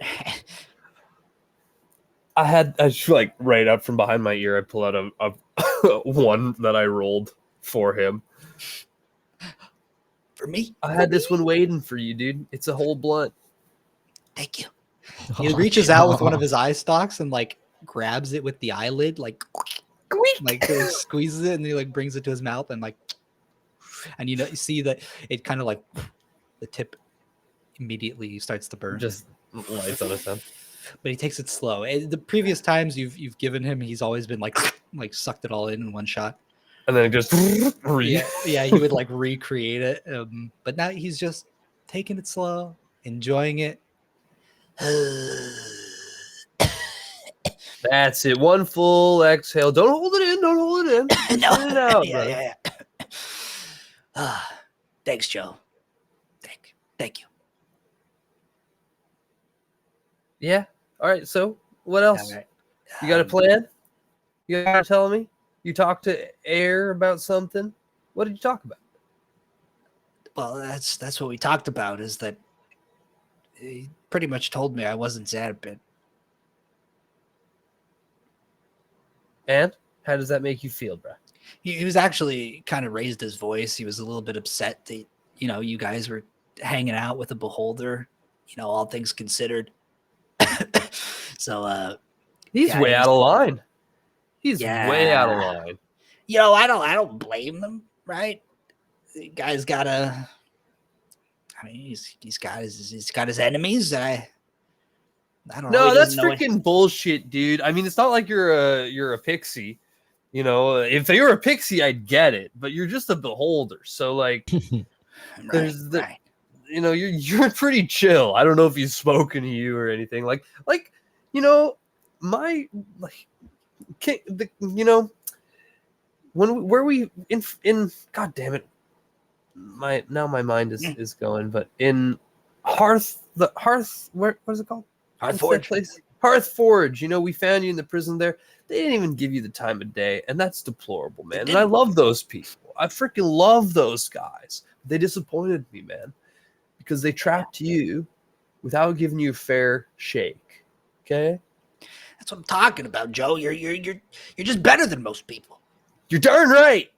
Okay, but we're gonna teach him with love. Okay. So, yeah, that's our Now plan. get out there and love Okay. him. I'll go Get and out love there him. and I'm love. going. Let's I'm go. going. Turns invisible. Another hard day's work. You're left alone in the tub until you're done. And with all of you all freshened up, Lupa comes and finds you and goes, the cantina is ready if you'd care to eat something. Sounds good to me. Leads I you could in. use some cabbage. I can eat. Not very many vegetables, I'm afraid. What about root vegetables? What about legumes? Yeah, we have some of those. Well, you'll see. You'll see. The meals are nutritious, I assure you. Might not be what you're typically used to, but I guarantee that the taste is palatable. And he enters the tent with all of you, and it's a large circular tent with several rows of tables. You can tell right now it's pretty much empty. The diggers and archaeologists are out at the dig sites, and but they have like scheduled meal times. Essentially, they'll all arrive and eat at the same time. At the far back, you see a chef hat poking out from behind a counter, and it's moving around the chef hat, but you cannot see the person who's wearing it. They're too short behind the counter. You hear the clanking of pans and pots, and there's little kind of the sound of sizzling food on some sort of grill or pan. And I need a sous chef in here. Fuck. just talking to himself, yelling. He goes, Lupa goes, Grimrot, are you there? And he pokes his head up. Hey, wait a minute. Who the heck are these guys? What's good, brother? Hungry people. Oh, hey. We're the heroes of the resistance. Yeah, don't talk to me like you don't know who I am. We're famished. Your name is Sheera. Close enough. I Do we remember. know this dude? I remember these things. Lupa What's your goes, name again? Like, oh, you know him. I'm Grimrod. I'm the guy who sold you jam. We go way back. We I know actually ate jam, that dude. jam Yeah, that jam for was so tight. long. Yeah. Tell this asshole, he points at Lupa, that I want to make jam, not food. And he goes, we cannot live off jam, Grindrot. I don't know that jam. Probably It's could live off. delicious. Good Yeah, stuff. you wouldn't even try it. I'll bet it's delicious. It is not exactly nutritious. So we Oh, do well, need sure. more than jam Come on, the Come on, table. you gotta back me up here. I also it's Sheera. Yeah, Shura, whatever. And I guess again close enough. Um, In How between about- jams, do you have any food, dude? Yeah, I got food here. I'm grilling something up for you. why don't you combine the jam with the food, like Yeah, some put sort the of jam on the chicken food. roast with jam? You think I'm gonna ruin my jams by putting it on food? No, you make it better, dude. No, you gotta drink that stuff straight out of the jar. Ah, you're a freak. I'm a freak for jam, that's right. Watch My out, papa dudes. always said you gotta be a freak in business to business the freaks. We got a regular jam head over here, man. This guy's a Yeah. perv for jam. Yeah, he probably did something dirty to the jam. No one eat the jam. Let's want just the say I jam. don't show everyone my jars. Can I see him? No, He looks over at Lupa and goes, I don't got no jams. This guy's holding out jams on us. Hey, shut up! Listen, okay, you want some food? and he like ushers you over. No, we want the goddamn jam. Could you just No, come I over here, want please? the food with the jam. I just want food, dude. Like one head of cabbage. That would be freaking toy. What if you put jam might in the have some cabbage? A yam for my Nope. jam. That would be great. Yams are pretty good. I make yam jam, 100%. What? But Yam jam? I've tried making jams with cabbage before. It's really not that good. It's really not that good. It's like a kimchi fermented jam. Yeah, it's just not that good. I don't know how to explain it, okay? Terrible stuff. But anyways, yeah, come over. You guys want some food? Come here. Everyone except for Lupa, come over here. And he's just there, like, I'll get my food after. And he sits down at the table. It's hilarious. Okay, all of you, come here. Listen up. You want some jams? Yeah, give us the jam. Yeah, okay, but shush. Don't say it so loud. Okay. Tonight at midnight, come to my tent, okay? Now make it 10. 11:30. We like to sleep. You know, we sleep at a We reasonable have things time. to do. Ah, Like, wait around for your goddamn I'm not jams. gonna get. Okay, all right. Take a little smoke break or something at some point. All right, at 10 o'clock. All right, 10 sharp. You can show up at my tent, and I'll have some jams ready for you. Okay. There better be yam jam, dude. I'm not freaking joking. Okay, well, I've got something close. I'll stick a yam jam label on it, and how about that? All right, that works for me. It's okay. You, Ignorance is trick of the bliss, mind, right? Bill. You think it's yams? It's yams. Grimrat, am I mistaking you for someone who was able to make this drink? It was something that energized, actually. I think you called it coffee. Was it you? Or was it another seller? No, that was me, but it wasn't coffee. It was was you. coffee jam. Coffee jam, of course. Yeah. Can you bring some of those? I mean, of course we got coffee here. I can make some coffee jam. Okay, Some coffee perfect. jam. Yeah, I can do that for you. It's no problem. Hey, where's your pretty dragon lady friend? She loves my Sadly, jams. she's not here. Yeah, she adored your jam. loves She's those not here jams. with us. She's actually on a different mission. What a shame. What a shame. Well, maybe one day we'll meet again. You know what? You can give me the jar, and I'll bring it to her. Whoa, which jar are we talking about here? The jam Isn't jar. she like the... Thank goodness. Okay. Yeah, the yes. jam. Yeah. Of course. Okay. All right. So tonight, you know what? Actually, you know what?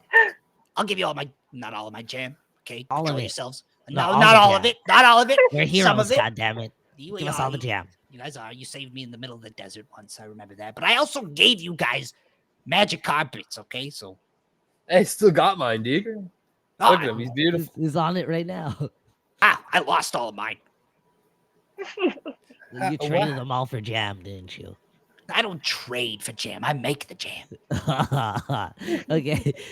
Can I like sneak away to do magical tinkering on this doorknob so that whenever someone touches it, it says, "This guy's got jam. Ask him for jam." Wait, what? Like his tent? Like you want to go to like his tent flap Yeah. and yeah. like enchant the flap? Yeah, you can sneak up.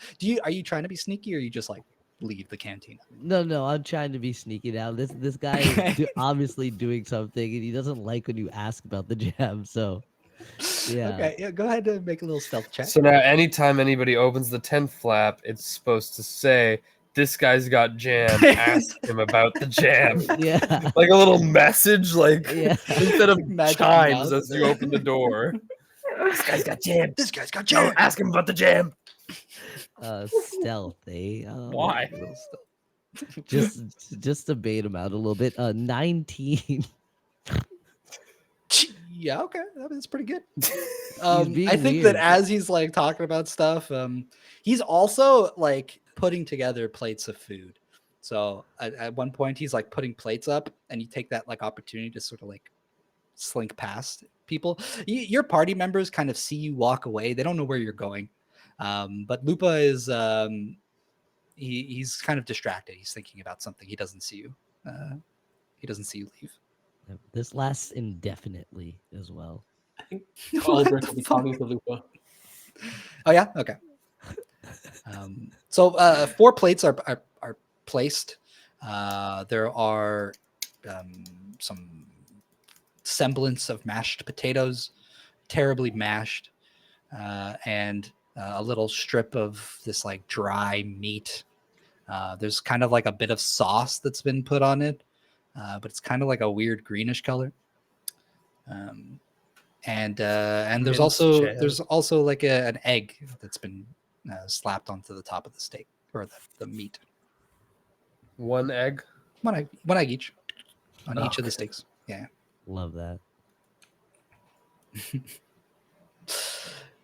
So Edmund I mean, takes that's off. The 4 fresh. plates are left. So Alberich is sitting at the table with Lupa, and Sheera and Joe. You see the 4 plates there in front of you. You can grab 1. You can grab 2. You can grab 3. But Lupa's sitting at the table, waiting for the rest of you to show up, and he goes, "So, if I have this right, your name is Alberich. Is that right?" Aye, that's my name. Lupa, you say. What can you tell me about this Athena Eum? Athenaeum. It's like a library of sorts. At least that's what we call it. Yeah, Right. yeah. We don't The actually library know of very much. sorts. A library of sorts. Yes. Sit down, both of you, please. Where's Edmund? I'm like etching this thing into the tent flap. Come back. Here, sorry. What? Yeah, we're talking business.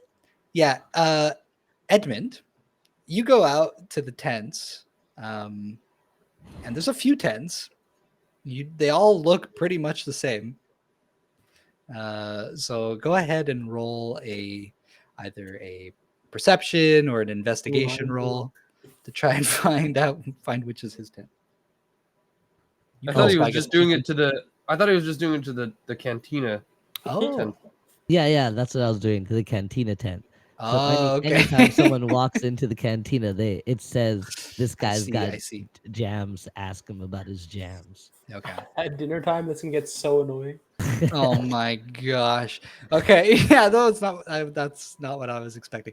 Sure, you enchant this flap. Actually, the flap is open at this time, but it suddenly closes, and then you start like fiddling with it from the other side. If it's open, does it just continuously on a loop say it?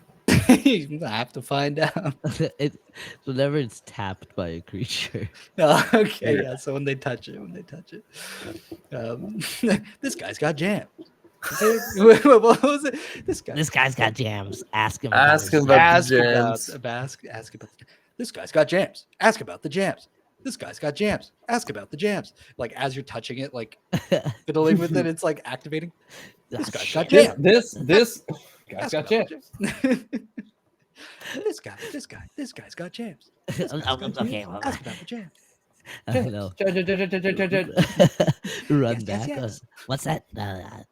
Talking business? No, don't do that, Peter. Ganke, ice cream so good. This This guy's guy's got got jams. Ask about the jams. Yum yum yum. This noise starts coming. Lupa's like, "Where's Edmund?" Looks and he sees you like on the other side, touching it, like giggling to yourself or something. And you hear like, Hey, what's that shit? Who's saying that? Slink back. Pop out from under the table on the other side. What? and Jesus Lupa stands Christ. up and he goes, "Grimerot, you have not made me a plate yet. Make me a plate." He goes, fine. Be nice, Gets rid of it. This please. guy's got jams. A little politeness goes a long way. Hey, listen, I reciprocate the energy that he sends my way. It's the only way he listens. No, you got to step above it, dude. You're an adult. I mean, so is he, but Yes, actually, Grimerot is older than me. Take responsibility for your actions. Don't freaking put the thing on everybody else. All right, you must be Little Jo Ali. Little Jo Ali. Hell yeah, dude. Little That is preach me. alley, more like it. Rose taught me Excuse you. you gotta- We're gonna have a talk you gotta later. back in return. And you must be Sheera. I don't mean to be rude, but can we go back to the library topic because I am quite very interested in this ordeal. Of course. Let me I like the jibby or jab. Yeah, smart lady. yes. Allow me to explain a little bit our situation. You see, several years ago, before the collapse of Zarn, we had come out here, myself and several other archaeologists, and we were tasked by Zanabin himself to come and investigate the Athenaeum. None of us could enter, but somehow Zanabin was able to. Now, to get all these people here to resume our research was no easy task, but finally I feel like there's just something missing. He never really gave us a full report or explanation for what he found in there. And we were sort of left in the blank. We had to pack up our things and leave all of a sudden. So we never really finished our task here. Whoa. But it is said, in theory, that the Athenaeum is the birthplace of the Warforged. That their creators, or whatever force of magic or god, maybe, put this here to bring them into the world.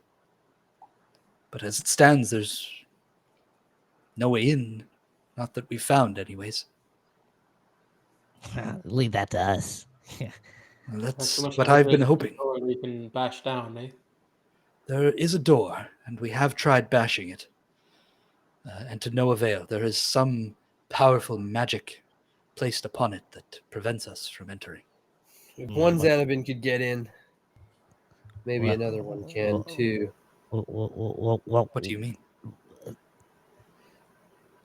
Don't you worry about it. We're gonna try and work our own kind of magic. Might include bashing. Might include something else. You can't It's just blow nice. smoke on it. Okay. Fundle, you don't know what I can do. All right, dude. Sit down. Well, And I eat am your sitting. jabs. Well, sit deeper, more chill. You're not I'll- chill enough. All right. I like sit under the table. Just like All right, friends. As this mission truly intrigues me, I think we should maybe have a drink. Well, Anyone wants to take up on that? As you say that, you I'll put my see hand up. a plate gets like tossed across the table and lands like sort of like lands right in front of Lupa, and he stands up and goes, "Hey, what is your problem?" And you see Grimerod's like, There's your food. Hey, oh, Shura, you want some something to drink? You guys want something to drink? Yes, Hey, please. I got stuff to drink. "We got stuff to drink," and he walks to the back and What do you guys want? Booze. Well, Tea, just a tea for me, please. Some herbal tea, green tea, something like that. Tea. Just me- give me whatever is You want strongest. coffee instead? No. I'm making yours last. I'll take a coffee. Yeah, Give me a coffee. give me a nice hot coffee. Put some liquor in it and light it on fire. Okay, I'll take what Edmund has without the last part, actually. Now the fire's the best part. yeah, he arrives like between you two with 2 mugs of coffee, and they're both on fire, and he goes, Well, you should have said that sooner. and he just like places them in front of you. Oh, sweet. Also, I I did blow you the a little fire. favor to increase traffic. Wait, what are you talking about? Don't worry, you'll see later. And I'll like go to cheers, Sheera. What did you do, Edmund? All right, careful, it's hot. You'll see when we leave. And then chug Oh, the you're whole up to thing. no good again. Gives you a little bit of look. All right, you porcupine, what do you want?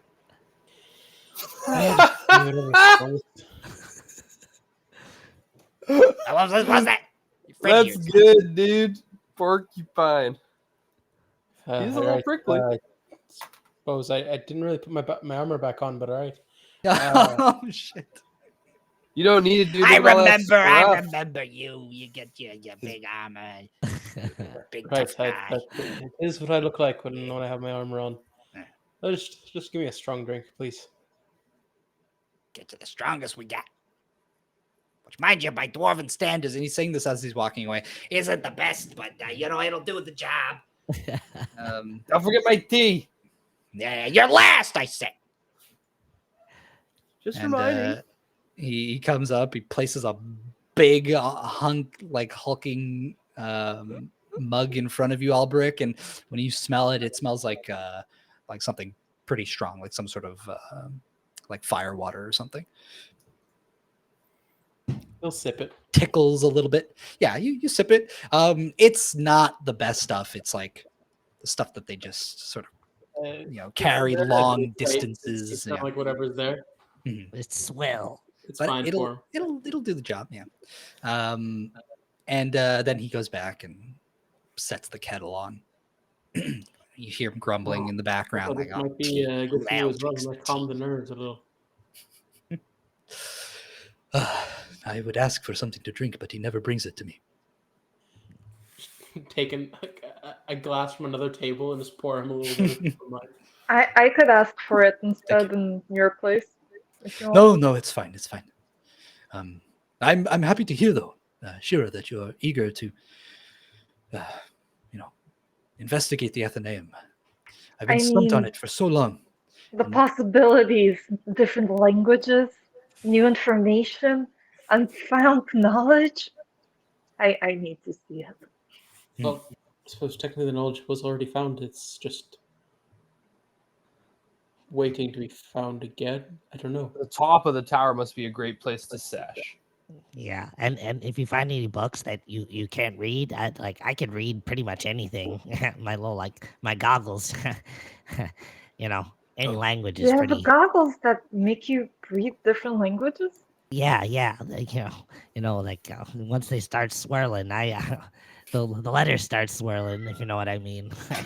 Edmund, this is so fascinating. I do the same, but it's more magical of means.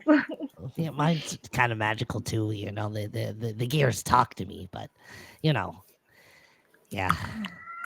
Intriguing. The cats are talking too, apparently. Yeah, it seems like it. She's at the end of the hall. There's a lot going on in the mind of old Fundle.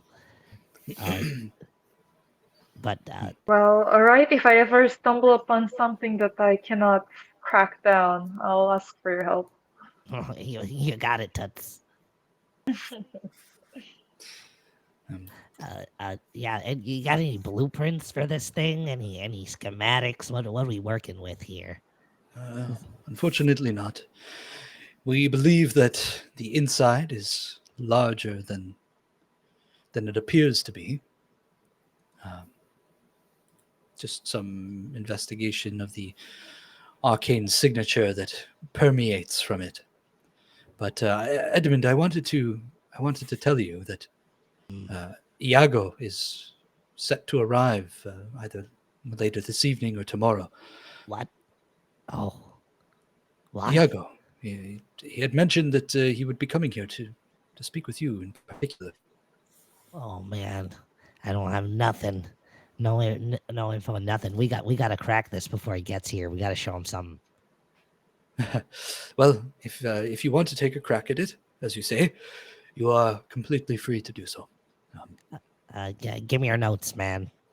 I'll set up a work site, and right. We'll get started. So he does actually. He pulls out like a little notebook, and he has notes on the entrance specifically because they cannot get past it, and his recordings of it. Essentially, it is a massive sort of arch that's meant to be the lead into the Athenaeum, but there is a like shimmering black veil in front of it with a particular sigil like burned into the center. A sigil that he's never seen before, but that is magic in nature. So Arcana would go a long way to trying to uncover its secrets. Would my background help in any way too? I have like, is it engineer? So I have like basic knowledge of structures and stuff behind walls, and it helps me read blueprints better, or like entry points or weaknesses or secret passages and stuff. I think when you go to the tower, you'll be able to try certain things. Okay. But he goes, sorry, Albert. Has anyone tried to touch the door to walk into it? It's a veil, you're saying? It's a strange material, or at least phenomenon. It appears like liquid, but it is solid to the touch, and will not let anyone push through. And any attempt at damaging it proves completely fruitless. We've thrown spells as powerful as we can muster at it, and we've gotten our strongest diggers to smack it with their tools and weapons, but to no avail.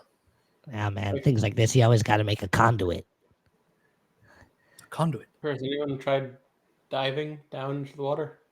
See if there's anything underwater. Well, that's another problem. But why don't we finish up eating, and I will show you what I mean. And he starts eating up his food really quickly, finishes all really quickly, actually. He's kind of excited to show you this. I didn't even get my tea yet. I frantically eat. Right too. as you say that, he goes, "Here's your tea."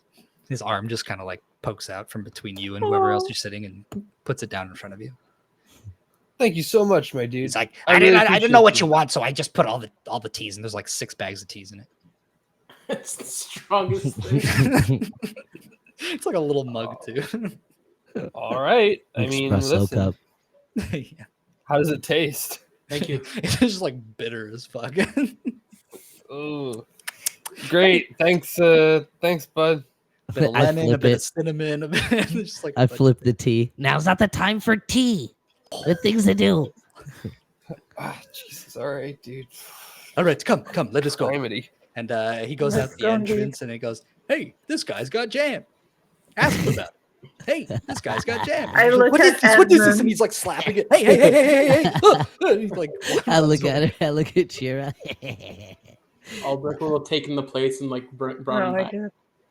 I'll put on my goggles and like happily like saunter away. As each of you exit, Hey, this guy's got jam. Hey, this guy's got jam. Hey, this guy's got jam. And you follow Lupa. You hear Grimerot screaming in the background nonsense, and just maybe like the dropping of a plate that shatters. And you guys make your way to the edge of the water. It's not a very far walk from the cantina. It's actually relatively close. And he reaches the edge and he goes, I would not recommend swimming in this. I don't know how else to tell you, but to show you. So I'm going to show you. He picks up like a little rock that he finds in the sand, and he hands it to you, Alberich, and he goes, "Go ahead, throw it into the lake, into the moat." Tosses it in. All right. Let me do a little roll here. A little roll behind the scenes. Ooh. Here we go. Secret. The rock hits the water and goes boing, and like bounces like 30 feet up into the air. Well, I was just talking about an axe that does that. And he goes, wait, watch. And then as it comes back down, hits the water again. And it bloop, like water. There's a little splash. Oh, one bounce. Sweet. This was not the very... That looks like a lot of fun. Wait. Somebody try again. Somebody else try. He hands another little pebble to you, Joe. I swear, I'm getting to a point. Yeah, I go to skip it. Okay. You got to skip it. And it touches it, and it does skip, but you see like a puff of like smoke. It goes like, and then the rock skips again. Again, same effect. There's like this like kind of sudden like fumes that leap out from the surface of the water. But after the second one, the rock sort of like crumbles in the air. And then like the little pieces like fall in, and you see like all sorts of like weird little splash effects. Like one of them's like a wisp of flame, and there's a regular little splash. And then some of them just kind of like skid across the top of the water like it was like it's a solid surface. And then eventually they sort of just like sink down. Oh, so cool. And he goes, this water has been charged with wild magic. It's completely not what it seems. Sometimes it is water, sometimes it is fire, sometimes it is acid, sometimes it is bouncy for some reason. But it changes every time it is touched. It makes it quite the hassle to get across. Have you tried getting a sample of it? That makes sense. All right. We have, but again, when we make contact with it, it sort of decides what sort of material it'll be. It still looks and appears like water.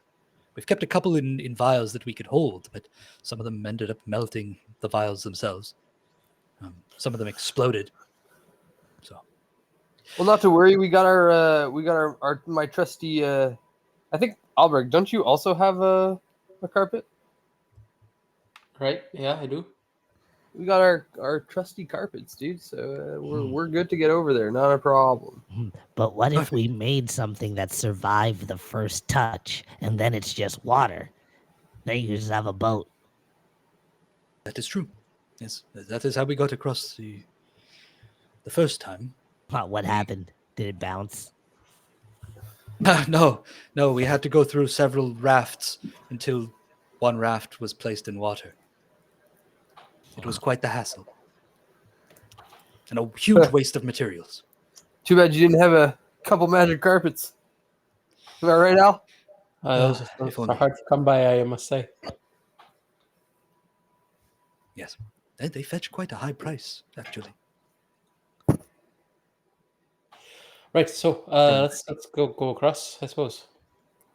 All right. Well, be careful. I have some duties around here that I need to make sure that they're not destroying the dig site. Those bones are in peak condition, and they will serve well for the resistance. Dragon bones and scales and fangs that we found buried in the sand. Oh, save us some. I will leave some parts for you. Definitely be Absolutely. turned into some good armor and weapons. Exactly. Yes. They make all All right, we'll sorts do of our shit. preliminary investigation and we'll report back. Yeah. Excellent. And it is great to have the heroes of the resistance here. Right. Do you have a report of what you've already tried, just so we don't have to repeat that? For the water. No, for the door. Well, I think it's best that you just try things. Yes. And you still have that original boat that survived, so we could just Come get in across fresh the water. eyes.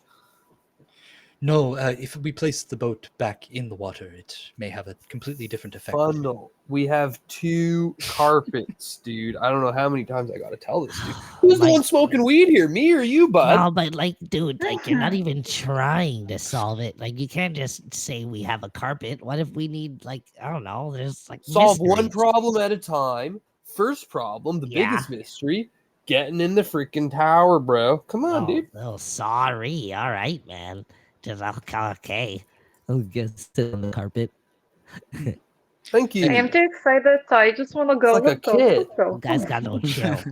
Yeah, Lupa's kind of like stroking his beard. He's like, "Wow, what fascinating process.